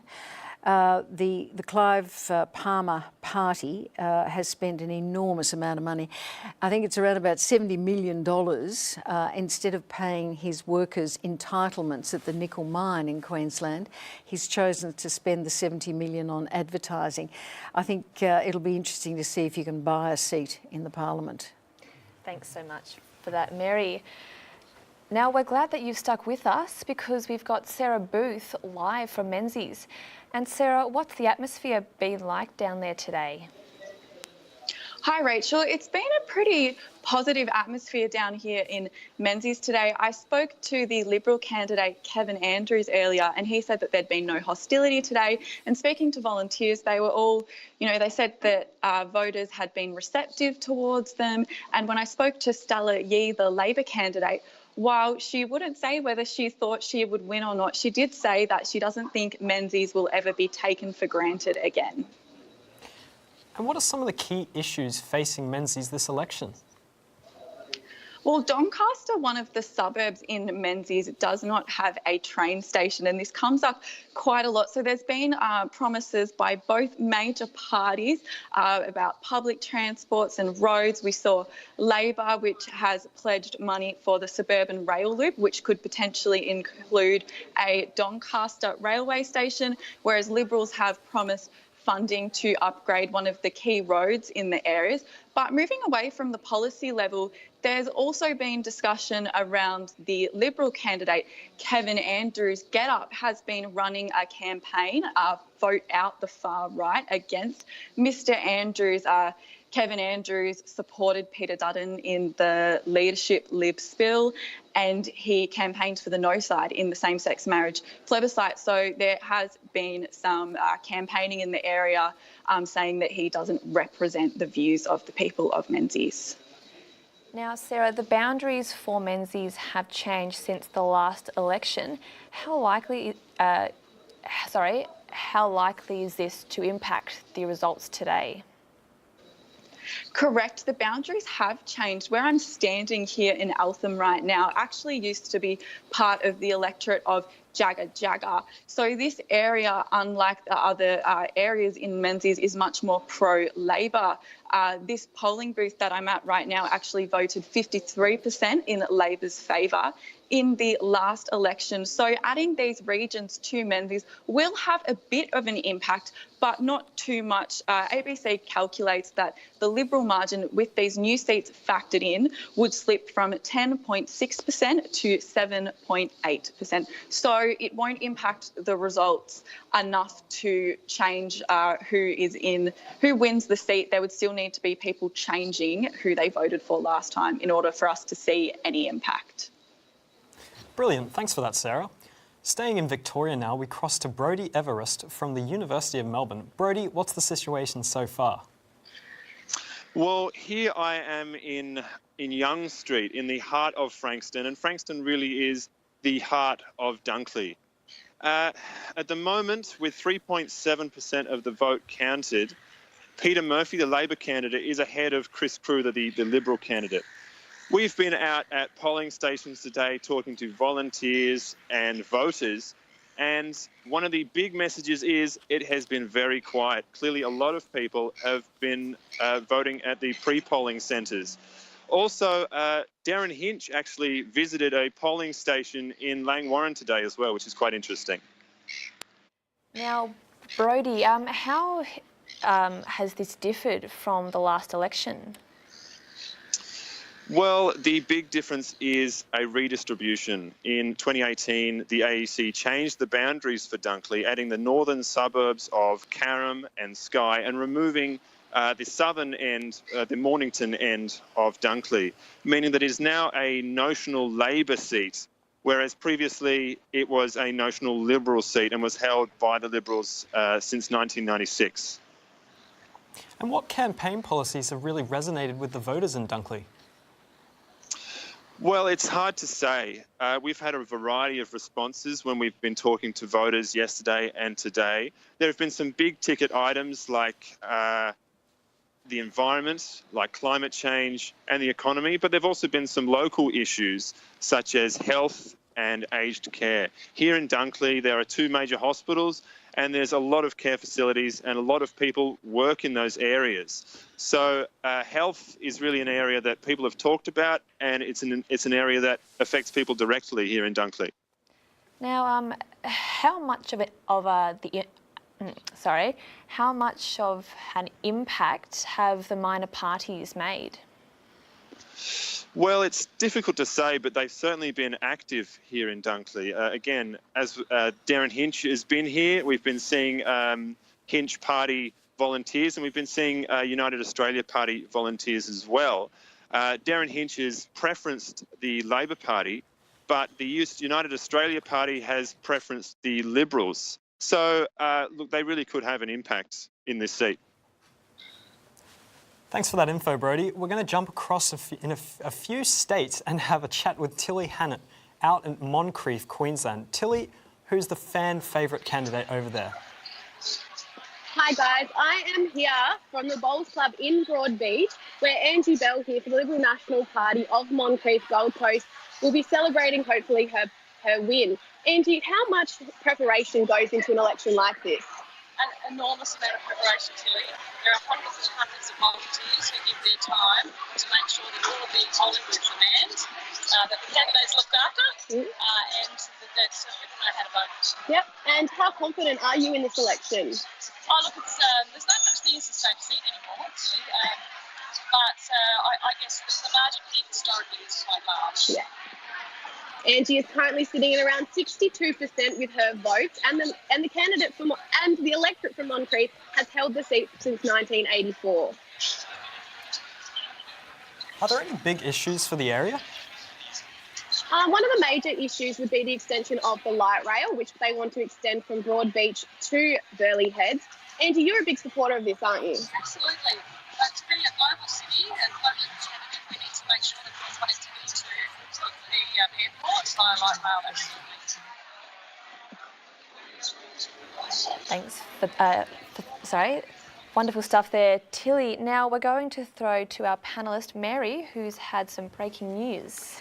Well, we've just seen that they're calling Corangamite, which we had that wonderful live cross earlier, which is a bellwether state and very, very marginal. They're now calling that for Labor. So it appears that Liberal Sarah Henderson has lost the seat of Corangamite. There's been a swing of 7.8% towards Labor in that seat. So what we're seeing with quite a few seats counted is Queensland's holding for the LNP, and Victoria seems to be even increasing its swing towards Labor. Very significant. I think It's very early to say this, but this election looks like, again, a very stratified result in terms of what's happening in Victoria. As we said right at the beginning of the coverage, if Labor's to win tonight, Victoria was to be the bedrock. That's panning out. But I think Labor would be very concerned about what's going on in Queensland and in New South Wales. At the moment, it doesn't look like the swing's on. You know, this election might come down to Western Australia, the way things are panning out. Very early to tell, but as I said, there look like there's significant disparities opening up in terms of a swing. In fact, some of the figures, there's a swing to the coalition in Queensland. So... and the National Party's holding their seats so far. They're holding the seat of Riverina and Page. There was some concern that water would be a big issue in some of those seats, but it looks as though they're holding at the moment. It's a fascinating election. Taking it back to the Victorian turf now, we have Daria Impombato out in Macnamara, a key marginal seat in Melbourne's inner east. Now, Daria, I hear there's a three-corner contest where second preferences will be fundamental. Daria, what are the deals? Yeah, so here in Macnamara, it seems like the Greens have gained a lot of support. Given that their voters are most likely to give their preferences to Labor, it is going to be very hard for Labor candidate Ashma to win unless she wins at the first preference stage. So was climate change a big topic in the electorate during this campaign? Absolutely. Just last month here at the St Kilda Town Hall, some environmental groups held a climate change forum, which was attended by a very vocal crowd of almost 700 people. And it seemed like the environmental policies advanced by Burns and Hodgins-May were more resonant with the crowd compared to those by Ashmore. Now, the Liberal candidate Ashmora has been at the centre of many controversies. Can you tell us a bit more about that? Yes, so she was caught up in many controversies over the campaign, but she refused to comment multiple times. The Junction has tried to contact her for an interview, but she has always declined. Thank you, Daria. Sounds like it could be a heated battle over there. It's time now to go to a commercial break, but stay tuned because we'll be back in more election coverage here at Election 2019. You're watching The Junction's live coverage of the 2019 federal election.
You're watching Election 2019, live from the studios of RMIT Melbourne, presented by The Junction. Welcome back, and now we're coming to you live from the studios of RMIT in Melbourne. We're going out on Channel 31 here in Melbourne, Channel 44 in Adelaide, WTV in Perth, Facebook Live and community radio stations across the country. The next seat we'll be having a look at is the independent seat of Indi, where we have Ashley Gillen with boots on the ground. Now, this north-east Victorian seat was Conservative until independent Cathy McGowan was defeated by Liberal Sophie Mirabella in 2013. So what's changed? Well, what's changed is I think this electorate in 2013 got a bit, was considered such a safe Liberal seat that there was a lot of pressure and she lost the election, and then people wanted to see an independent get in because it seemed that community concerns from the Indi, which stretches all the way from Wodonga to Kinglake, it's a really large electorate, a lot of the community's concerns were just being ignored as it was considered a safe Liberal seat. And do you think the seat will continue to be independent? I think it will. I mean, Helen's thing here in Wangaratta, and there's quite a lot of volunteers here, and at the moment whilst there's been a 7% swing to the Labor Party on last count, Helen is still seems like still, as I'm looking at the board, is picking up quite a few votes and in actually increasing the independent vote from last time at many of the booths across the electorate. Now, some people would consider Voices for Indi a political party. What is this party, and is that even true? No, it's not true, but I guess since Cathy McGowan and the other independents all got together, it's sort of become like a quasi-party. Some people think it is, but it's not a registered political party. There was a big debate about this in the 2013 election, and it was always found to not actually be a political party, and as such didn't need to be registered with the Electoral Commission. Thanks for that, Ashley. Now, there's only 3 seats that are actually independent in the country. Mary, do you think that there's hope for independents to gain more seats this election? I would have thought so before tonight. I'm not quite so confident right now. But I think this election has been very presidential. You've had Scott Morrison running a one-man band for the Liberal Party, and you've had Bill Shorten front and centre as the leader of the opposition always does, but you've seen his cabinet. And I think people have seen quite a difference in the offerings of the two major parties. When that is the case, often the independents fall back a bit in terms of their support. The big difference, though, is in regional areas. There's an argument that not only the point that Paul made, that it's a very split country at the moment, north and south geographically, but it's also seemingly quite split between regional Australia and inner city or metropolitan Australia. And the independents could do well in some of those seats. Do you think that this one-man band, sort of dad-man ScoMo, it works better in the regional areas than in the metropolitan? Yeah, I do. I absolutely do. Yes, the sort of, the joker in the pack and a different baseball hat every day. At least that's a break, I guess, from the hard hats and the high vis, which they run around in mostly through the campaigns. But there was no one who could stand with Morrison, and that's what's interesting. The Prime Minister has done a Herculean job because his deputy, Julie Bishop, has resigned. She's leaving the Parliament. Senior ministers like Christopher Pyne, which we've already spoken about, well, he's leaving the party. Mr Dutton in Dixon is fighting for his seat and is not seen as terribly popular outside Queensland, so he wasn't on the hustings at all. Barnaby Joyce, who used to be considered the greatest retail politician in Australia, that's debated. I see he's won his seat. He's held his seat of New England, but there weren't too many people around. Josh Frydenberg, of course, had to sandbag his own seat here in Victoria against a very high-profile independent. So Scott Morrison had to do the heavy lifting for the party, really all by himself. Thank you, Mary. Now we're taking things a bit more local now. We have Tavleen Singh, who's over in Flinders. Tavleen, what's the vibe been down there in the seat? Thanks, Rachel. So Flinders has been a key seat for this elections, and fairly so, because while the seat has been a Liberal safe seat still now, it is up for the public to decide who will be the leader for the Flinders from now onwards. So with Liberals, Greg Hunt still continuing on, and we have Labour trying to or hoping for a win with this ferocious swing from last November, and of course the involvement of Julia Banks that did create a lot of waves for Flinders. Julia Banks left her own seat of Chiselhome and became a candidate for Flinders, standing against former colleague Greg Hunt. So far, even today, the polling booth, which I'm standing outside right now, St. Mark's Uniting Church, had a lot of people come in. Greg Hunt visited as well, and he encouraged everyone to go vote. And even the volunteers were very energetic. So the whole vibe of the high enrollment rate throughout the nation was very visible today here at Flinders. Also, another thing to be noticed was that while volunteers from all the 9 candidates were nearly here, the absence of United Australia Party's boards and volunteers was seen. One of the AEC supervisors also commented on how the voters' number here was very large from the last election. Tavleen, a lot of independent candidates have contested Flinders. What impact has that made in the usually safe Liberal seat? Thanks for that, Ari.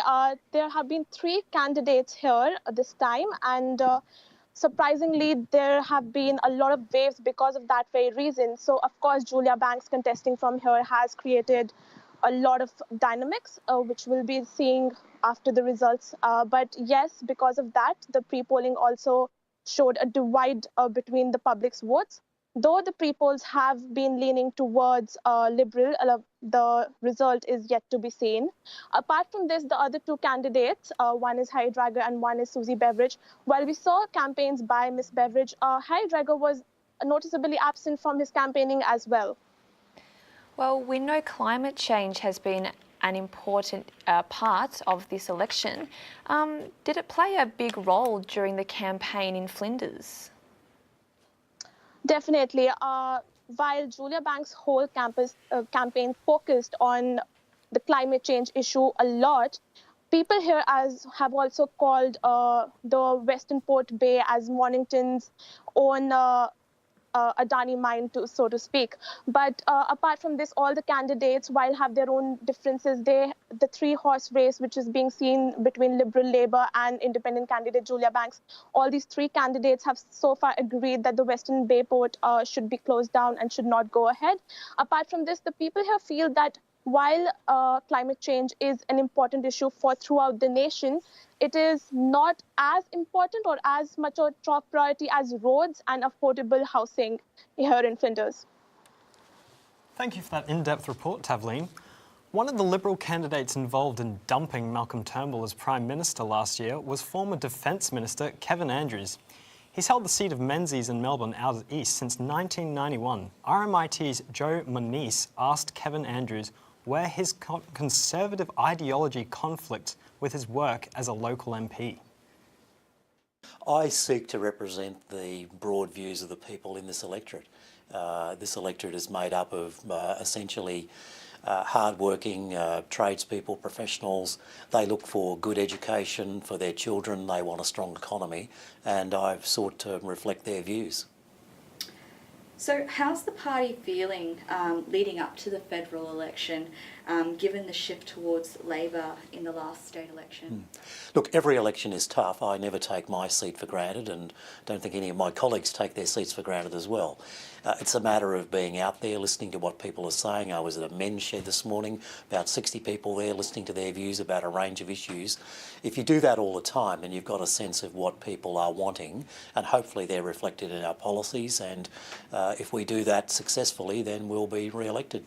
Menzies has always been a strong Liberal seat. Are there any concerns given that the boundaries of the electorate have changed, bringing in strong Labor supporters?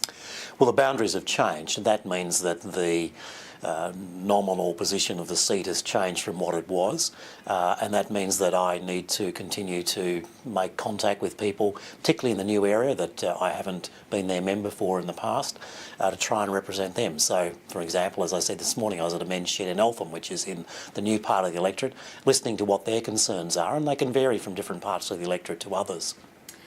Have there been any changes from, I guess, now the boundaries have broadened up, that some of the issues that these new areas are bringing into you? There's two overwhelming issues that people mention to me.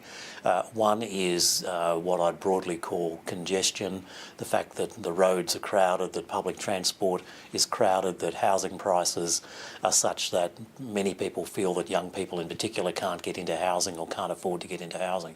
That's the number one issue that I find all the time in the electorate, and that's true of the new part of the electorate as well as the old part. And the second one is just the cost of living. People are concerned about increases in electricity prices. I hear of pensioners who don't turn on their heating in winter or their cooling in summer because they feel that they can't afford it. Now, this is in a relatively well-to-do area. That is a concern for many people. That was a fantastic report. I'm going to throw over to Mary now, who's got some new insight and updates on Menzies and on Dixon. Mary. Yes, well, Menzies has been held by the Liberal Party. Kevin Andrews has been returned, so he'll return to Canberra in a very comfortable way. In the seat of Flinders, and that's Greg Hunt's seat, he's held that for quite some time. He's in front, but it's a very, very tight contest between himself and the Labor candidate Josh Sinclair. So it'll be interesting to see where Julia Banks' preferences go. That might be quite decisive. Back to Queensland. In Queensland, Peter Dutton has held his seat of Dixon. Indeed, he's improved his vote by 3.9%. So it seems that the change of leadership for the Liberals has paid dividends in Queensland. What it's meant for the rest of the country, I think, is less clear, but it's paid dividends for the Liberal National Party in Queensland. Does that surprise you, seeing as GetUp put 12,000 people over the past 5 weeks into door-knocking to out Dutton? Yes, it's interesting because it's people power versus a war chest, and Peter Dutton had multi-million dollars. Everywhere you went in that electorate, there was his face and his story. And he kept a pretty low profile in terms of interviews, but his presence in terms of the visual presence and the amount of material that was sent because he had a massive war chest. He's a good campaigner. Paul, would you like to weigh in on this? Well, at this point, and again, we caution it's early, this election isn't tracking as the polls suggested. For example, at the moment, we're looking at figures that the Liberals have potentially picked up Braddon in Tasmania, Lindsay in New South Wales, Longman in Queensland. Now, if that's the case, unless Labor's going to offset them with victories elsewhere, and I've just checked on some of the latest figures in Victoria, and at the moment they're struggling to pick up seats like Chisholm and Latrobe, it's going to be extraordinarily difficult for Labor to win this election. So we went into this night with the polls suggesting Labor would have a modest, but nevertheless a victory. But at the moment, things aren't trending that way. WA could be very important. Labor's had its eye on a few seats, but there's a question of whether it's going to, buck this trend. And, I would think there's some anxiety in the Labor camp at the moment, looking at these figures at the moment. Thanks, guys. Some great insight there. Now we're going to go back to the south coast of New South Wales, where David Barnett Clement is planted outside the Labor's seat of Gilmore. And David, can you bring us up to speed? What's going on? Yeah, thanks, Ari. There's been huge cheers in the room of late. We have seen a swing towards Labor in the seat of Gilmore, and things are looking up. Initially, the room, the atmosphere was a little bit settled. I think people were a bit cautious about calling things too early, but everyone in the room seems to be quite positive at the moment. Now, the seat of Gilmore has been one of those must-watch seats. What's the feel like in the room down there? I'd say that at the moment, you're really looking at a fingers crossed kind of scenario. I think that the early start of the coalition nationally kind of gave people some cause for concern. But at the moment, we really are seeing a turn in the tide, I think, down here in Gilmore, especially here at the ALP headquarters. There's been lots of cheering of late, and I think people really are expecting things to be on the up. This turn in the tide, you say, is the picture any clearer now? Yeah, I'd say so. So we've seen a swing of 7.6% towards the Labor candidate, Fiona Phillips. And I think that really this has come down to a number of key issues that have really resonated with the people of Gilmore. Climate change has been a real one of them. And I feel like the policy platform that Labor has brought into this campaign has really resonated with residents in Gilmore who are perhaps more exposed to some of the effects of climate change being on the south coast and closer to the ocean than some other parts of Australia. On top of that, I think that the jobs prospects of people here in Gilmore, Labor has promised a lot of money towards funding the Princess Highway development, and I feel like this has really grouped some voters as well.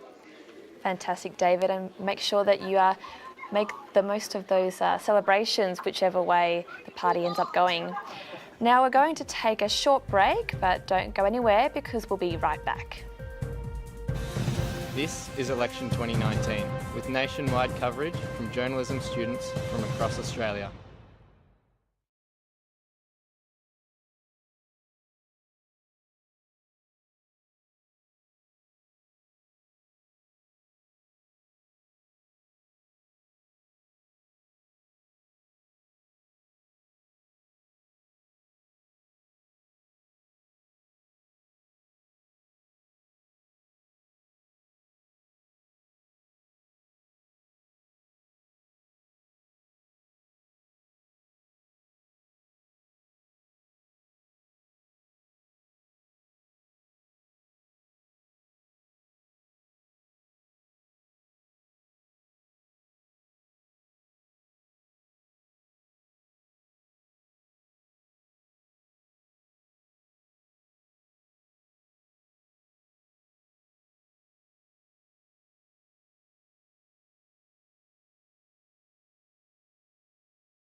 You're watching the Junction's live coverage of the 2019 federal election.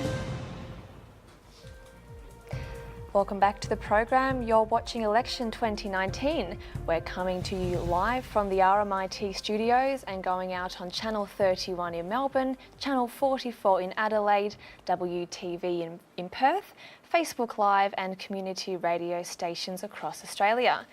We're going to dive straight back in with Julius Dennis from Swinburne University here in Melbourne, covering the seat of Higgins, which has historically been a blue ribbon seat, but seems to be up for grabs this election for just about anyone. Can you tell us a bit more about that, Julius? Well, Higgins has traditionally been a Liberal seat, like you said. Since its inception in 1949, it's been held by the party. It's had 2 PMs and a notable treasurer in Peter Costello. But this time around, Katie Allen, the Liberal candidate, is facing a significant swing or possible swing against her from both the Greens and Jason Ball and Labor Party in Fiona McLeod. So after Kelly O'Dwyer retired, just before the election process began, they had to do a quick pre-selection, and the Greens had an 8% swing in 2016, which means that there was a strong swing towards the left, especially because 67% of Higgins voters have climate change as their major issue. If you're watching at home, if Katie Allen goes below 50%, she could be in trouble in terms of winning this election. So the current candidates are not exactly your average candidates for Higgins. Who are they? No, you're right. In Katie Allen, you've got a very notable paediatrician, very well known in the medical world. For Labor, Fiona McLeod, SC, Senior Counsel, she's led Royal Commissions. She's led the Australian Bar Association. And for the Greens, Jason Ball, he's a very well-known LGBTQI activist. He's the first openly gay Victorian football player. So, yeah, all of these guys are very high profile. They're actually all here earlier at South Yarra Library to end the day, all right next to each other. Thank you for that, Julius. Now we're going to head to Mary, who has some breaking news. Mary. Well, it's really tight in Higgins. At the moment, as we've just heard, the Liberal candidate Katie Allen is ahead, but it's very tight. It's looking like 52 to 47 to Labor's Fiona McLeod. And as was explained in that terrific package, we are not sure how those preferences are going to fall. But a 7.9% swing to Labor, but it looks as though Katie Allen might hold on depending on those preferences. So it looks as though those key seats that the Liberals needed to sandbag are probably going to hold on. Thanks for that, Mary. We're going to head to the green room now, where Jesse Burns, and we're going to see what he has to say about the seat of Herbert and the Adani mines. Jesse. Yes, thank you, guys. Well, before we go on Herbert, we're just going to touch on some breaking news. Tony Abbott, as predicted, coming in now, it seems as though he may have lost his seat to Zali Steggall. Huge news for the former Prime Minister. Will he be out of Australian politics for the first time in, well, quite some time? It looks as though it might be happening. But now let's turn over to the Queensland seat of Herbert. It was won by Labor MP Cathy O'Toole in 2016 by a mere 37 votes, making it the most marginal seat in the country. As you can see on our graph now, O'Toole had fewer first preference votes than Liberals, but preference managed to get Labor over the line and Toole as well. This election, O'Toole is running against young Queensland over the year, Phil Thompson. How's that for an opponent for the Liberal National Party? There is also a swag of minor party candidates from the United Australian Party to the Greens. The seat covers more than 900 square kilometres and has over 100,000 voters. It includes most of Townsville as well as Magnetic and Palm Islands. One of the major issues driving the debate in the seat has been the proposed Adani coal mine, as we touched on before. Here you can see a Google graph showing trends in the Adani coal mine in the state of Queensland. As you can see, people are consistently interested in the mine over the last week, not just in Queensland, but of course all around Australia. The federal government approved the project earlier this month, just before calling the election. Support for the mine is strong in the seat and most of Queensland, which we can see here in Google search trends. The mine is popular because of the 10,000 promised jobs, although that claim is disputed. Townsville has a jobless rate of around 8%, 3% higher than the national average, just staggering. But its youth unemployment rate is twice that, making jobs and the future of mining key issues for voters in this electorate. The people of Herbert also have concerns with the quality of drinking water on Palm Island and the recovery from deadly floods in Townsville earlier this year. Looking at Google search trends, Labor is the most searched party in Townsville, as you can see over here. Is that indicative of which way the seat may swing this election? Well, we will soon find out. Guys, it's back to you in the studio. Thanks, Jesse. We're going to go live now to our nation's capital in Canberra, where we've got Tessa Grimes on the ground. Tessa, what's the atmosphere in the capital been like on election day? Well, despite being the hub of Parliament, the political frenzy is being focused outside of Canberra today, with a lot of the major party leaders choosing other capital cities to celebrate in tonight. And with the National Tally Room being axed a couple of years ago, it means that media outlets have their main broadcast centres outside of Canberra as well. And 2019 has also shown a record number of postal votes and pre-polling, so the booths are looking relatively quiet this year compared with others. Now, are we correct in saying that Canberra has undergone some changes for this election? Yes, you'd be correct. The ACT electorates have undergone some redistribution to accommodate the brand new seat of Bean. So this means for the existing electorates of Canberra and Fenner, they'll have a bit of a different look about them this year. The demographics of Canberra in particular have changed, so it will be interesting to see how this affects the voting patterns. Now, this electorate has been a long-standing Labor stronghold. Do you think another party has a chance of winning this time round? Well, Tim Hollow from the Greens party thinks that the new boundaries in the inner city of Canberra means that they have got a strong chance of success after the popular Labor MP, Gabe Brodman, has announced that she's stepping down this year. But notional post-redistribution margins see that Labor still holds 63%, Liberals at half that, and the Greens at less than 20%. And we've just had a look at the latest figures, and it looks like Labor has retained the seats of Canberra and Fenner. Fantastic news. What issues have struck a chord with the voters in Canberra? So health and climate change have been really big, really important for the voters of Canberra. With such a big focus on mental health as well in this year's budget, it's been a really big draw card for the voters in the ACT. And in light of all of the school protests on climate change, it's been a really tough issue for candidates to ignore. So a lot of the candidates have been really focusing on this in their campaigns. Well, thanks very much for bringing us the latest from the capital, Tessa. We're going to make our way down to New South Wales and have a quick chat to Claire Sams, who's out there in the seat of Kayla. What's the atmosphere like around there, Claire, and what's the significance of that seat? Well, the ABC has called it, and the Nats will retain the seat of Calais. Nearly 25% of votes have been counted, and it looks like Andrew G will retain the seat. It's typically a safe national seat with towns like Bathurst, Orange and Lithgow within it. It is a consistent Conservative seat. Andrew G currently holds the seat with a margin of nearly 12%, but a swing to Labor has happened before, but it looks like it won't happen this election again. A wild card in this election is the shooters, fishers and farmers, who will be contesting this seat for the first time in this federal election. So, that will be an interesting one to see how that will play out too. The atmosphere, we've been speaking to some voters down here today. There is still some strong support for G, even though there is a swing away from him. There's some dissatisfaction with the way that the candidates have been focusing on the region, saying they're focusing too much on cities and things like that. The biggest concern for the National Party is the shooters, fishers and farmers contesting the seat. Sam Romano is an avid climate change denier, so the reason for this is their performance in the state election was very strong.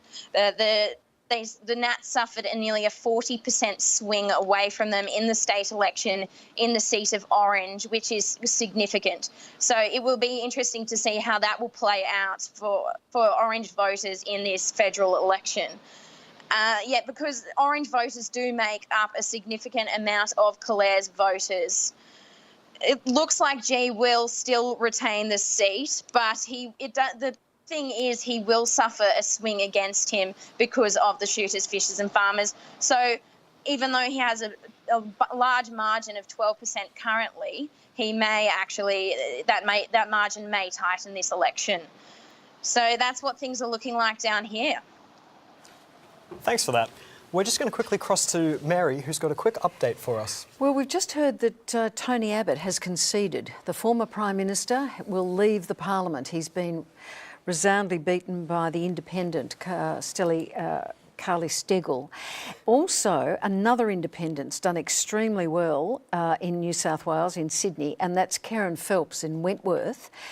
She won it in the by-election after Prime Minister Malcolm Fraser left the Parliament when he lost the leadership.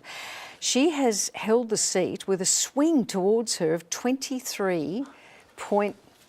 23.9%. That's Mary, but those figures are from the previous federal election rather than the recent by-election. So, but it does look like she's going to hold, which is, I think very the Liberal Party considerable. will be surprised at that. They thought they would reclaim that seat. Yeah, and I think what it shows, Paul, perhaps, is we've been talking about the split in the country, the vote north and south of the continent. It may be suggesting there's a bit of a firmer split in the Liberal Party. You know, what is the centre? What is the soul of the Liberal Party? If you've got blue ribbon seats like Warringah and Wentworth going to independents, it'll be interesting to see if the blue ribbon seats in Victoria, for example, are held by the Liberals, as it looks as though they might be. But it's a fascinating election. We've got splits all over the country. Thanks for that, Mary and Paul. Just to reiterate, Tony Abbott has conceded the seat of Warringah and the incumbent is Zali Steggall. Let's cross back to Warringah again quickly to see how Lachlan Mofeet-Gray is doing in Tony Abbott's electorate. Lachlan, why has there been so much media attention around a contest being an upstart, independent and a Liberal backbencher? The small crowds have come here tonight to support him inside the room, the encore room, appropriately titled. Have we go? So if you're just joining the program now, the seat of Wentworth has been won by the independent Karen Phelps. Now it's interesting if we look back on the history of Wentworth, and Mary and Paul, I'll be looking for your insights on this. Now that Phelps has been re-elected, and we did see that swing away from the Liberal Party in Wentworth, and there were many people who interpreted that to be a protest against the departure of Malcolm Turnbull. So I suppose the electorate seems to be genuinely unhappy with the direction of the coalition. Would that be fair to say? Well, you know, Karen Phelps only won that seat, 5 minutes ago. She went into Parliament and she helped broker a deal about refugee medical care on Manus Island. And it seems there are a lot of voters in the seat of Wentworth who see that as a high priority. The Liberals were confident that they would win back that seat. Dave Sharma is a prodigious fundraiser. He's been all over the electorate. He's had big backers. But it seems that this independent, Karen Phelps, has made a bit of a splash and they like her in Wentworth. But the problem, again, to emphasise here, for the Labor Party, for example, it shows that there are swings against the Liberal Party in inner urban, leafy electorates, but it's not occurring to any of the... In fact, it's Labor's vote that is off. And so we do have this split. It looks like inner urban leafy areas are swinging against the Liberal Party. Victoria is swinging against the Liberal Party, but not to the extent was expected. But in other parts of the country, if anything, and Queensland's clearly, if anything, gone the other way. So we do have what is being panning out as a stark divide. And as I said, WA, where it now lands is likely to be, really important. Well, we could have a hung parliament, and these two independent women who've just won these blue ribbon Liberal seats could be significant players, particularly in a policy sense, if the numbers are as tight as they might be. The swings are extraordinary. I mean, a swing in Isaac, that's a safe seat for Labor, has been very, very high. The seat next to it, Labor's held, but it's been a very small swing. So it's a seat-by-seat battle. I mean, I think the parties now are really in the trenches. And it will be, Paul might be right. It might be Western Australia. Of course, we haven't heard anything from South Australia yet. They'll be interesting as well. No Nick Xenophon this year. I'll just jump in there. The latest figure, and this is Labor is now ahead in Boothby. Now, Boothby, Labor again, polling suggested that Labor had effectively said Boothby's going to be too difficult. status quo in South Australia. Suddenly, Labor's ahead in Boothby. Labor's now also ahead in Chisholm.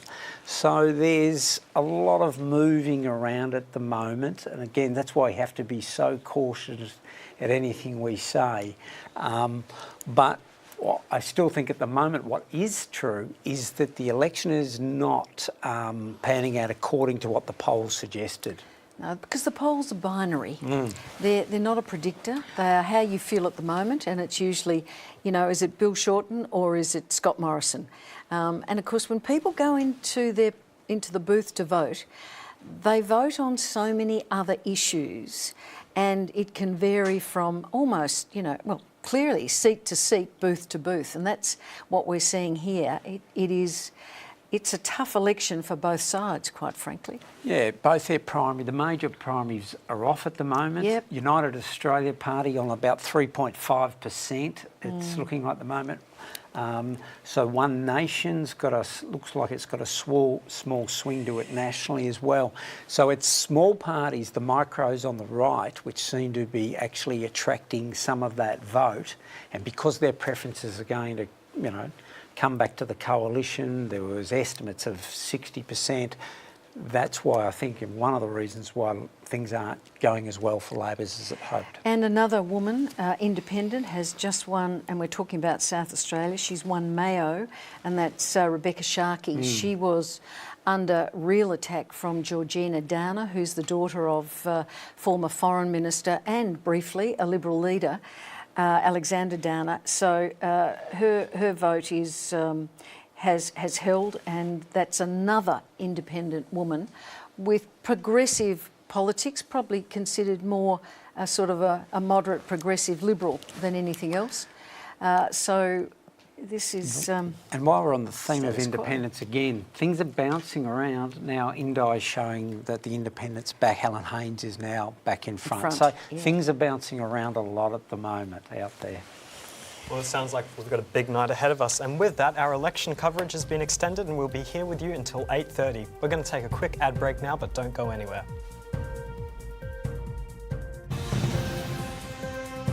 You're watching Election 2019, presented by The Junction.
You're watching Election 2019, live from the studios of RMIT Melbourne, presented by The Junction.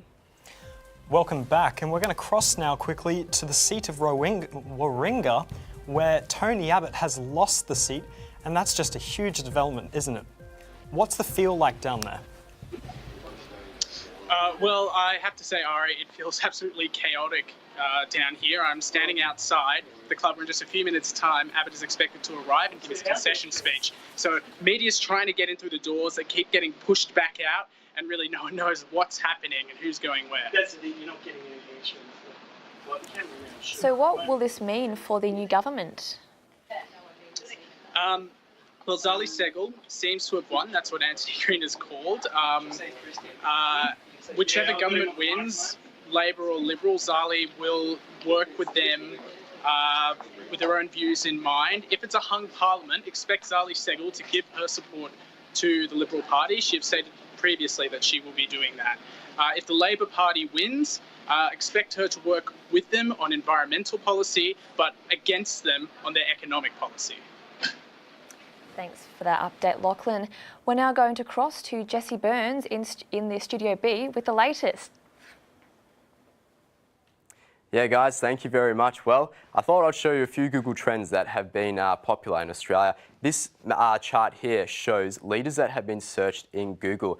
At the top here with 43 is Bill Shorten, closely followed by Scott Morrison. Then we have Clive Palmer, who's a little bit less, but perhaps that's because he's been flooding us with his advertisements. We don't necessarily need to search him. Then we have Pauline Hanson, a controversial figure, always high in Google. And then Richard Di Natale down the bottom. But the Greens obviously are a key player in this election. Looking now to a different graph, I just want to show you key issues that people have been searching in Google over the last year. As you can see right at the top there is tax. Tax, obviously a very divisive issue, clearly, for voters in this election and over the last year. Below that, education. Obviously, the Liberals have cut funding to universities. That's been a key issue for particularly students. And then healthcare. Labor, obviously coming out with their dental plan, but it's quite low. Jobs and immigration, as we spoke before, with immigration, not such a key issue in this election. It was in the previous election, but perhaps not so much today. And that shows, as you can see, it's quite low compared to issues such as tax and education. Guys, tax and education obviously is a key issue and one that Labor and Liberal will be looking to win voters on. For now, it's back to you. Thanks, Jesse. Now the seats are being called left, right and centre. Mary, what's the latest? Oh, look, it is so tight. The LNP have got 62 seats at the moment, ALP 59 and other are 5. Now there's several of those independents that we've just been discussing. I think, Paul, you were saying that Menzies is now being called or looking as though a Labor possible hold? No, that was Chisholm. Chisholm. Look, things are bouncing around. For example, a moment ago, Bass was in the column for a pick-up for the Liberal Party, but that's now bounced out of that column. So, again, I'm being very cautious. At the moment, we're seeing possibly 4 Liberal gains, 2 Labor gains, 1 independent gain, that being Warringah. So net at the moment, that's about 75 for the coalition.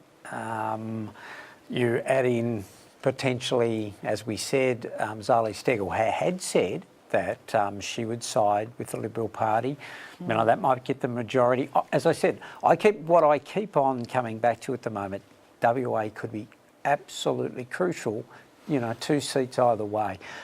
We're looking like we're in again that territory though of, mid-70s. Now you need 76 seats in the expanded House of Representatives of 151, and both sides are at the moment, battling to get there. So it's an intriguing night.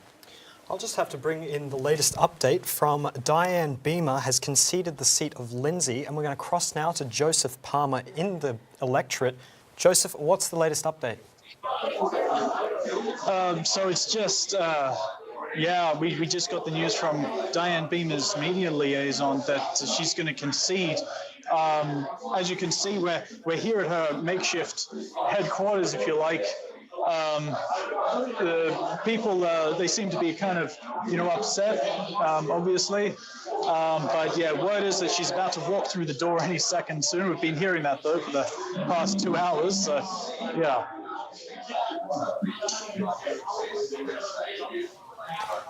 This must spell danger for the Labor Party because they're not going to have enough pickups to call. No, well, absolutely. So, Lindsay was an essential seat.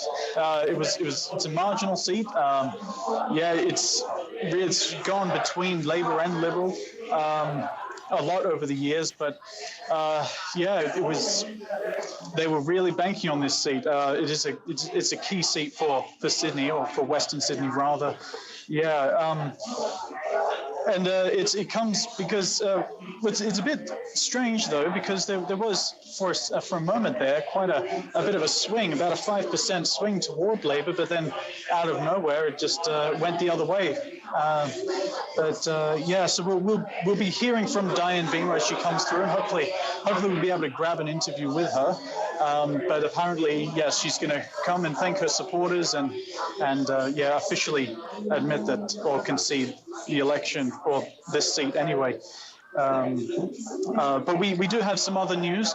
Apparently the Liberals from Shifley, Lindsay, Macquarie and Mitchell are meeting at Panthers, which is quite a large establishment here in Penrith, and they're going to be following the results live.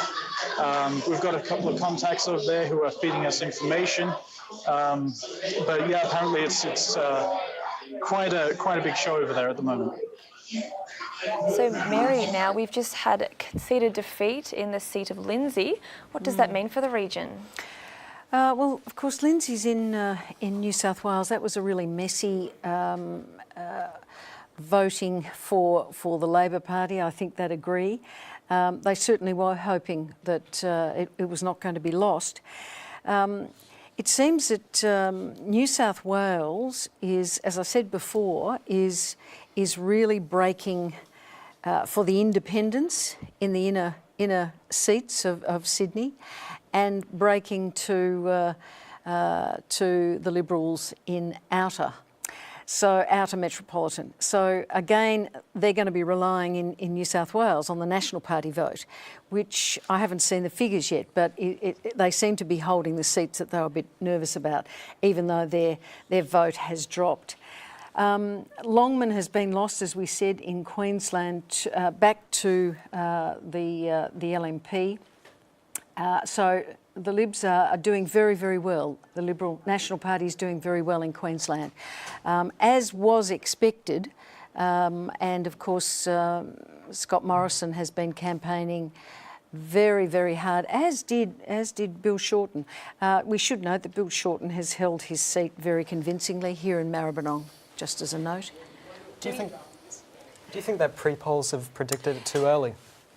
Well, it's interesting that how the pre-polls have been counted, and it's not 9 o'clock yet, so they haven't been counted. This has always been something of a concern as to whether there might be a different pattern in the pre-polls. And I noted Matthew Guy. I think Matthew Guy tweeted this, the former Liberal Party leader in Victoria, saying psephologists who call the election too early, before the pre-polls are incorporated into the vote, are at risk of getting egg on their face. So, again, that's another sort of the wild card of this evening. But one thing I keep on looking at is that Labor's primary vote nationally is stagnant, and they'll be very disappointed about that. It's at the moment showing up as 33.2%, and it's awfully difficult to win government from there, if not nigh on possible. And what's the Green vote doing? The Green vote's up 0.5% at the moment on these figures. No. Not So enough to lift. where the chief growth is on the right minor parties. Sorry guys, I'm going to have to cut you short. Deakin now, one of the minor parties that has attracted much attention, particularly for young voters, is the Animal Justice Party. Now, candidate Vinta Costantino says she wants to be a voice for animal welfare in Parliament. Melbourne's uni Meg Lanloo filed this report from Deakin. Benita Costantino with her dogs at the polling booth in Deakin. Everyone, beautiful girl. She's campaigning as a candidate for the Animal Justice Party. It's Australia's first political party created entirely to fight for animal protections. We need people to be the voice for animals, to, be the voice for the voiceless, as we say. It's a small but vocal movement. At her first forum, Benita is sharing the stage with other candidates to share her platform. She arrived early to practice her speech. She's determined to get her message across. I'm passionate. I'm not here for the politics. I'm not here for the fame. I'm not here for the money. I'm here to end cruelty to animals. And I hope that I can be a really good advocate for that. I like to be standing out here saying, I'm a psychologist and I'm an advocate for animal welfare. I'm not an unemployed hippie that is a stereotype. I have a job. I take time off my job to come and stand up for animal rights. So I'm hoping that I potentially represent a broad spectrum of the community, particularly not growing up in a privileged environment. I don't believe that any particular party is representing animal welfare as it should be represented, and that is why I'm here. Even if one person walks away saying, that makes sense, and I'm going to look more into this, then I've done my job. The Animal Justice Party only won 3% of votes in Deakin in the last federal election, meaning there's little chance to get a seat. But getting her party's message across is a win of its own for her. Meng Fan Lu in Deakin for election 2019. And we've had some breaking news come through, but before that we're going to head to a quick break, so we'll see you straight after. You're watching Election 2019, presented by The Junction.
You're watching The Junction's live coverage of the 2019 federal election.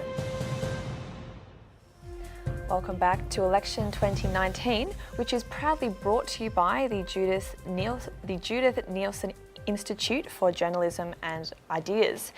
Now, as we said before the break, we have some breaking news. We're going to cross live now to Cooper, which has seen a big swing. What's the latest down in Cooper?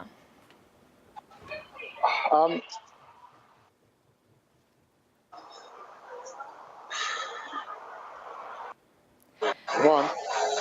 We'll take it to Well, Mary. Cooper. Well, as we said, there's been a swing of 5% to Labor. Libby Coker has a 5% lead at the moment over Sarah Henderson. That is, Sarah Henderson has lost 3% of her primary vote, with Libby Coker picking up 3%.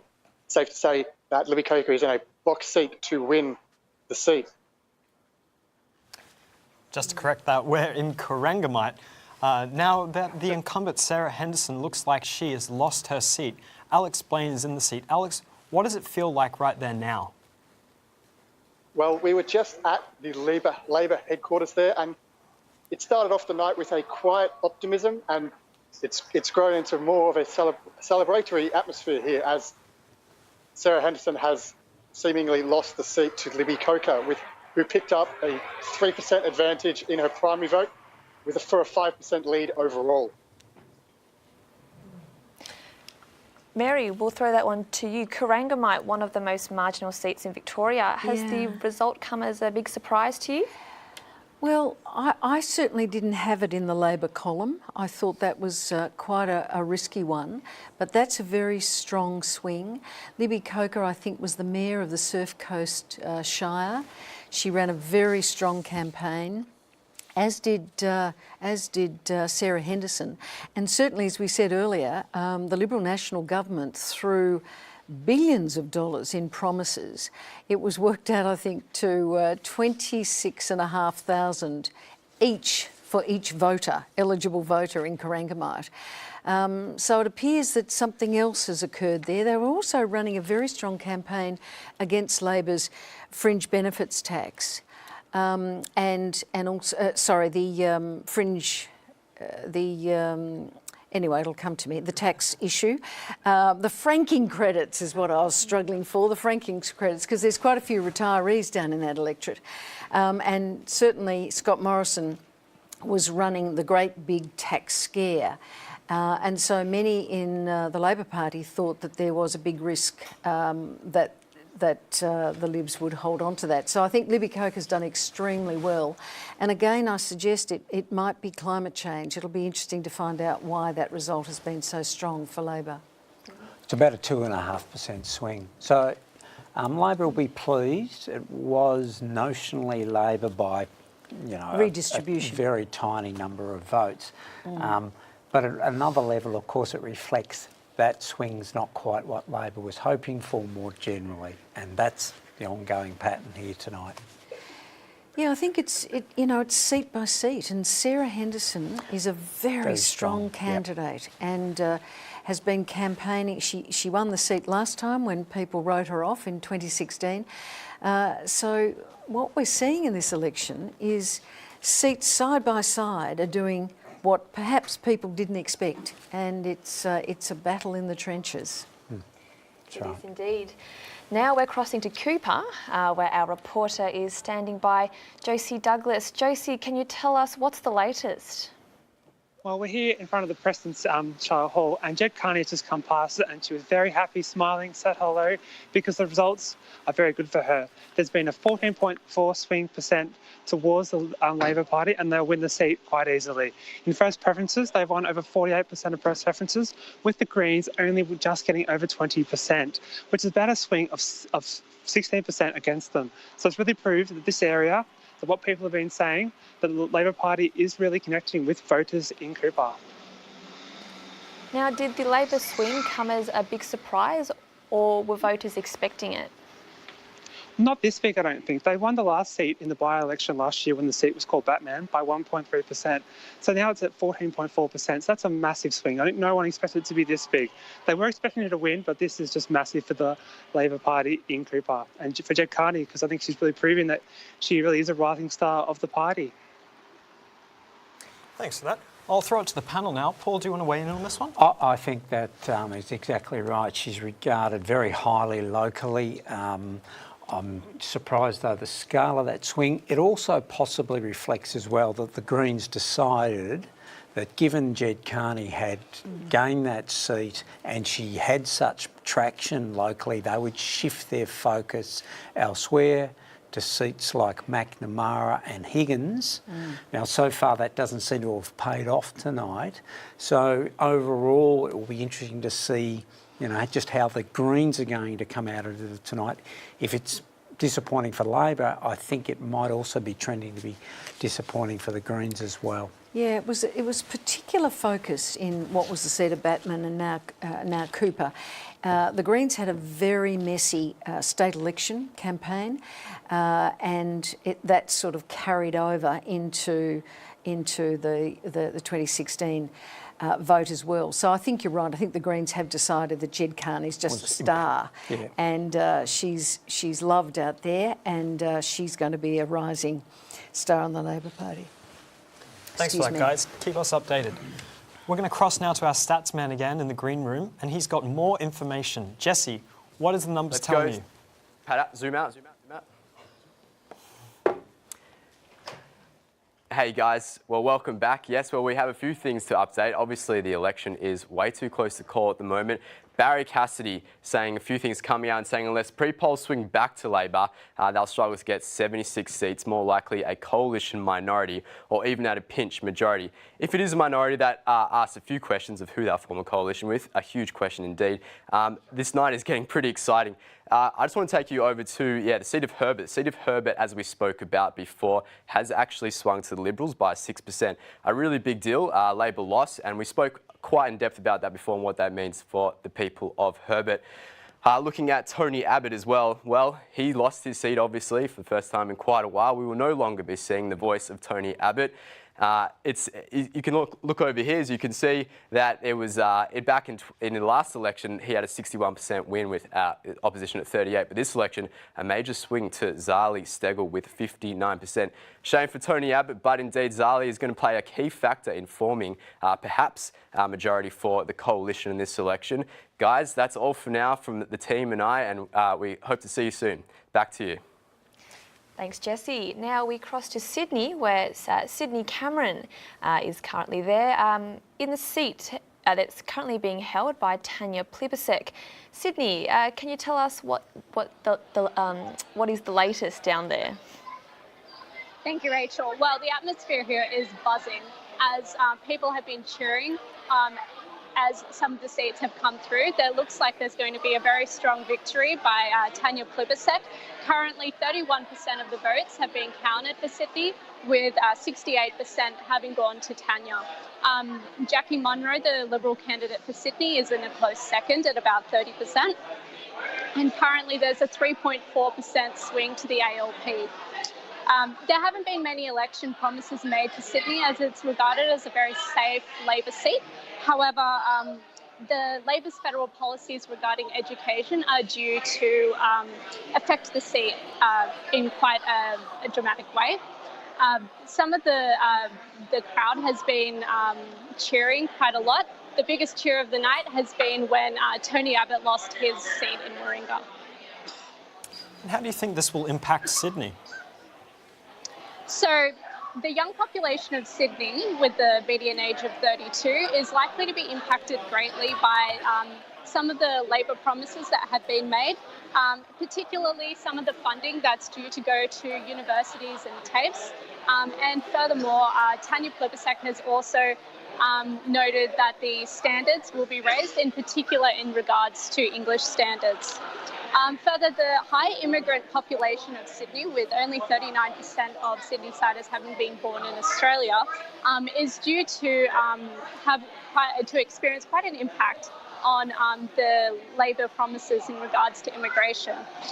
Labor has pledged to lift the minimum pay rate for foreign temporary workers, and there have also been quite a lot of protests in the Sydney area in regards to refugees and asylum seekers, with the Palm Sunday protest happening in the Sydney electorate.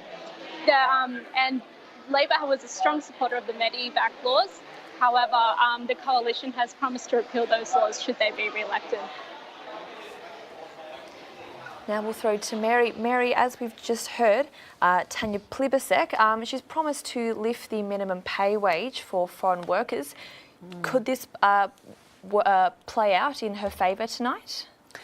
Well, it's a very strong seat for Labor, and Tanya Plibersek as Deputy Leader is very, very popular right across the country. There was a couple of elections ago, the Greens mounted a bit of a campaign against Tanya in her inner Sydney seat. She withstood that, and now it's a very, very, very strong seat. She's Shadow Minister for Education and also for Women and Deputy Leader of the party. So she's a very distinguished Member of Parliament and a great leader.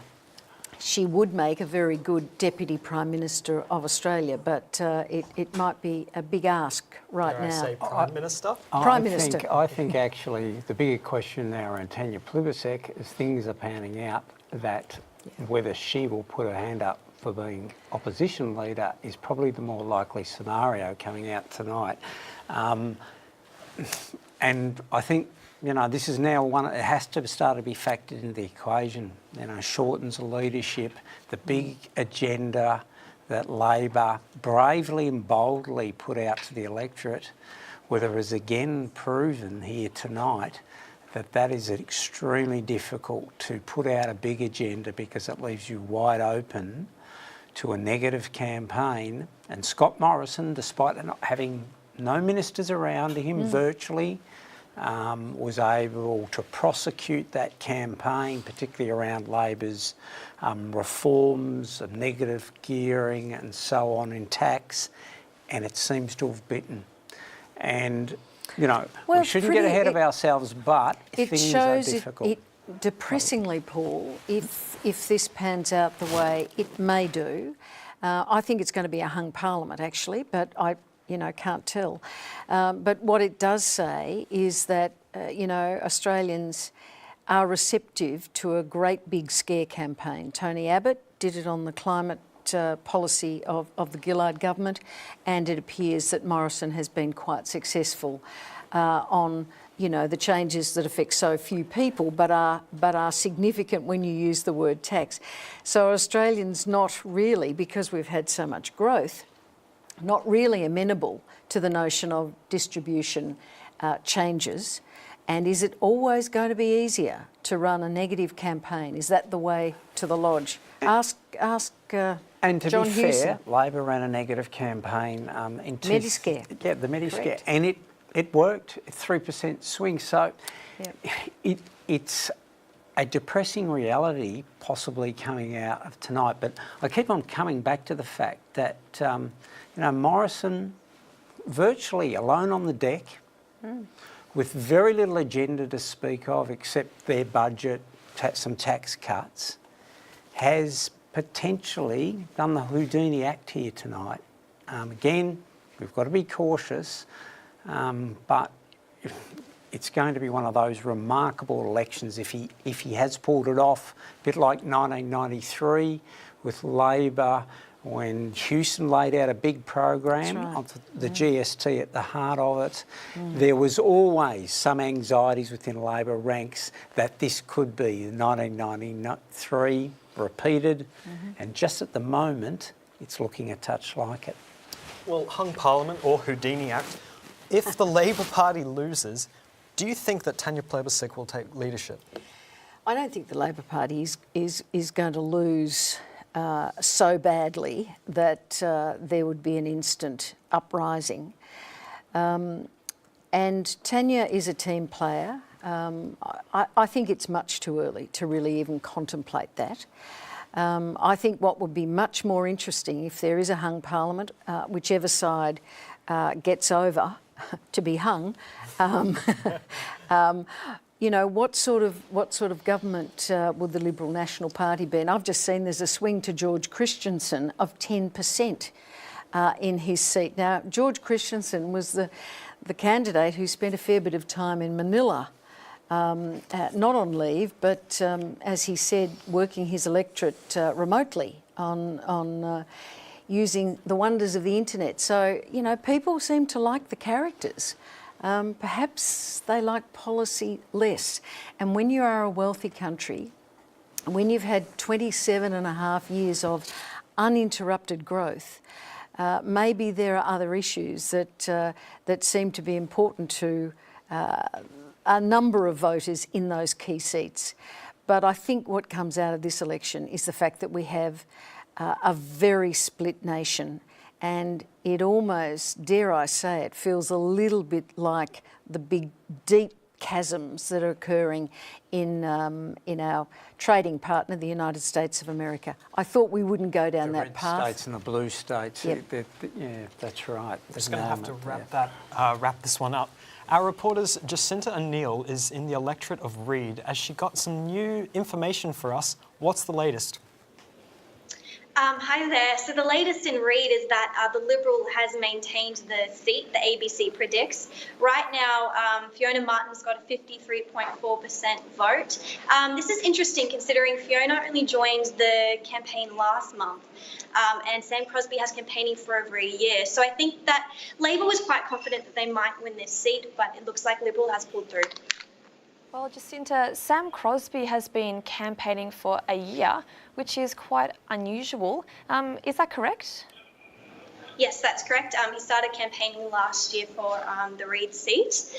Because of Craig Laundy retiring from the Liberal seat last month, Fiona Martin stepped in. In the seat of Gilmore, we have David Burnett now, and we're going to cross to him. David, what's the latest on your end? Yeah, thanks, Ari. There has been a real change in mood at the moment down here in Gilmore. Looking at the national results, there really has been a bit of a not so great results for Labor, and this is kind of playing into the mood. Although things are looking a little bit sombre here, the hope is still up. Looking at the results of Labor locally here in Gilmore, the results are strong. Fiona Phillips is probably going to take this seat. So while people are perhaps taking their wins where they can, looking at Australia nationwide, the mood has subdued quite a bit. But I guess people are just kind of biding their time as we start counting the votes across the west of the nation. Thanks for that. We'll be taking a quick ad break now, but don't go away. We'll be back right away. This is Election 2019, with nationwide coverage from journalism students from across Australia.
You're watching Election 2019, presented by The Junction.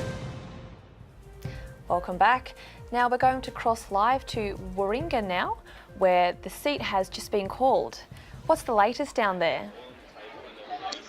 Well, I'm standing here inside the Manly Leagues Club. They've finally let the media in, and behind me, Tony Abbott is just coming out of the room where he gave his conciliatory losing speech. It was a very positive speech. He thanked the people of Warringah, he thanked people who have worked hard for the election, and he said a Liberal national government can still win, even though he lost. What's the atmosphere like down there? I think it's an atmosphere of auld lang syne. I feel like people are sad to see Tony go, but there's a little bit of positivity because the Liberal National Government could win, and I feel like everyone feels like they gave their best in this campaign. They fought really, really hard. Ultimately, it wasn't enough to save Tony, but they gave it a good shot. We'll cross now to some more seats, but first we'll have a quick discussion on the panel. The seat of Kooyong has just been called. Kooyong, a traditionally safe Liberal seat in the eastern suburbs, safe by a margin of 12.8%, currently held by Treasurer Josh Frydenberg since 2010. Mary, will Josh Frydenberg hold his seat? Oh yes, Josh Frydenberg, the Treasurer of Australia, has held his seat. He's lost a little bit of skin, and of course that's probably the reason why he wasn't campaigning all over the country, as you would normally expect a Treasurer to do. He had to work very hard to make sure that the people of Kooyong retained support of him. It's interesting that Labor has done quite well. There's a swing of 7.2%, but some of that would have gone to the Greens candidate. That's against the Liberal Party. So some of that would have gone to a very high-profile Greens candidate. How monumental is this win for Josh Frydenberg? We know in the Victorian election there were surprising swings against the Liberals in the region, with 3 of the 4 seats swinging to Labor. Well, I think people got a bit ahead of themselves actually, and thought because Dan Andrews and the Labor team in Victoria had a very convincing win right across the state, that they started to feel perhaps that they could replicate that in some of these blue chip Liberal seats. I mean, Kooyong has been held by Prime Ministers and Foreign Ministers for the Liberal Party, you know, ever since its beginning, I think. So it was a very big ask. And of course what happened is the progressive or the anti-Liberal vote, if you like, was split between the very high profile Greens candidate and the Labor candidate. So I think Josh Frydenberg has worked well, and he's held on to that seat.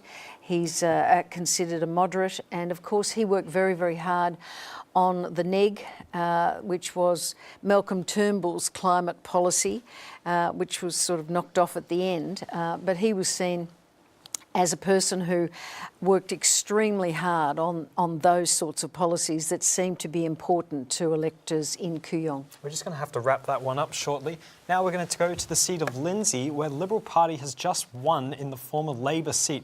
Joseph has the candidate Diane Beamer with him right now. Joseph, what's going on? Yeah, that's right. So I'm here with Diane Beamer, the Labor candidate. She's just conceded defeat. Diane, so how? It's not the result you're looking for? Of course not. We always hope for a Labor win in Lindsay, but it is a tough seat. It is what I describe sometimes as trench warfare, door by door knocking on, phone calls, being at railway stations at 6 o'clock in the morning. I have been so lucky to have such a great team around me. I've rung Melissa McIntosh, the Liberal candidate, to wish her well in her new career, and it's invigorating as well. So what does this say for your career in politics? Are you going to I've had any plans? 16 fabulous years in state government. I was in local government before that. Contesting this seat to see if I could be the federal member was a great opportunity. And whilst I regret I'm not there, I think that democracy is always the winner in these things. You said to your supporters just then that you see a future in Labor. Would you like to comment on that a bit more? Look, I think we went to this election with a set of policies which shows Labor's heart. The way in which we wanted to do things for cancer sufferers, for lower paid workers, for childcare workers, bringing back penalty rates. The way in which we wanted TAFE courses so there were young people had a better opportunity to learn a trade. We went there with a comprehensive set of policies which did include tax. And I feel proud of those. They are part of Labor. We're going to have to regroup and rethink, but you do that after every election. So it's not the result you're looking for, but how do you think it bodes for Labor overall this election? I mean, there's still plenty of seats to come. I must admit, there's plenty of seats to come. I've hardly kept up with the news of what's happening nationally. There are. Once I get on top of that, I'll be able to comment better. I think, fought a great fight nationally, and I'm proud of the Labor team. So why do you think Labor can't make headway in Queensland? I've spent the last 6 months in Lindsay working away to try and win this seat. What happens in other states, what's happening in Victoria, New South Wales, and the rest of Queensland, the rest of the country. At this stage, I'm really in the dark about. We've been looking at how our booths are coming in and all of that. So I think we do have to analyse where are the things in what parts of the country that we did wrong, but that happens after every election. Okay, well, thank you very much for giving us this interview. It's really appreciated. You're welcome, and keep well. No worries. Thank you very much. Thank you. So there we are, Diane Beamer, the Labor candidate for Lindsay. She just conceded defeat. So that means Lindsay, the extremely marginal Western Sydney seat, is now in Liberal hands. Brilliant. Thanks for that, Joseph. To Western Australia now, and the electorate of Haslett, Kate Purnell is there for us. What seats do the Labor Party need now if they are to have a chance of forming a government? Yes, well, as it has become very tight, the Labor Party are going to need to gain Hasluck, which the Liberals hold with a 2.1% margin. They will need to regain Cowan, which they hold by a 0.7% margin. Swan will be ideal, which the Liberals hold at 3.6%. And Canning, which is held by 6.8% for the Liberals. And Perth, which is currently held by Labor, they'll need to retain that one, which they have on a 3.3% margin. Thanks for the update, Kate. We're going to go to a quick ad break now, but we'll be back very shortly. You're watching The Junction's live coverage of the 2019 federal election.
You're watching Election 2019, live from the studios of RMIT Melbourne, presented by The Junction.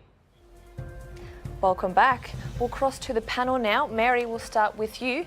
Your final thoughts and predictions. I'll never take any notice of opinion polls. They mean absolutely nothing. Australians are independent thinkers and they're going to decide when they go into the polling booth how they're going to vote. My other thought is this is going to be a long, nervous night for both major parties. Paul, what are your thoughts on that? My thoughts, we came in tonight, the narrative had been late that there was a narrow path for the coalition, the whole government. As we stand at a few minutes to 9, there's a very narrow path now to Labor to form government. Everything's got to go right in WA. They've got to maybe gain Boothby in South Australia. It looks like the polls have been inverted. It was 51.5 to Labor, and it looks like, if anything, it's 51.5 to the coalition on the figures, and Labor's primary vote has just been too low. Western Australia, well, 1.4% counted, you know, they've literally counted about 3 votes. But in Curtin, the new candidate there, Celia Hammond, is fairly strongly in front, although that should be quite tight. And in Cowan, Labor's Anne Ali is in front of the Liberal candidate, but again, only 1.8% counted, and it doesn't mean much. But there, Celia Hammond is replacing, I think, Julie Bishop, so that's a seat to watch. Fantastic. Mary, what have been your thoughts on how parties have run their campaigns during the election? Well, it's been chalk and cheese. You've had Scott Morrison, Prime Minister, running a very presidential campaign. No ministers much in sight except for Josh Frydenberg, the Treasurer, on sort of key matters, economic matters. And you've had Labor, which has run a very collectivist approach. The difference also is chalk and cheese between the Liberal National parties with policies that were seen as the budget and infrastructure, but not much after that. Mary, sorry, I'm going to have to cut you short on that one. We'll have to come to the end of our program now, unfortunately. We'd like to say a big thank you to everyone that's been involved, the countless universities and the students from the Junction, the Judith Nielsen Institute for Journalism, our guests, Mary Delahunty, thank you so much, and Paul Strangio, thank you. It's been our pleasure. My name is Ari Bulbo-Ness. And I'm Rachel Merritt, and you've been watching Election 2019, coming to you live from the studios of RMIT in Melbourne. Thanks for joining us and have a good night.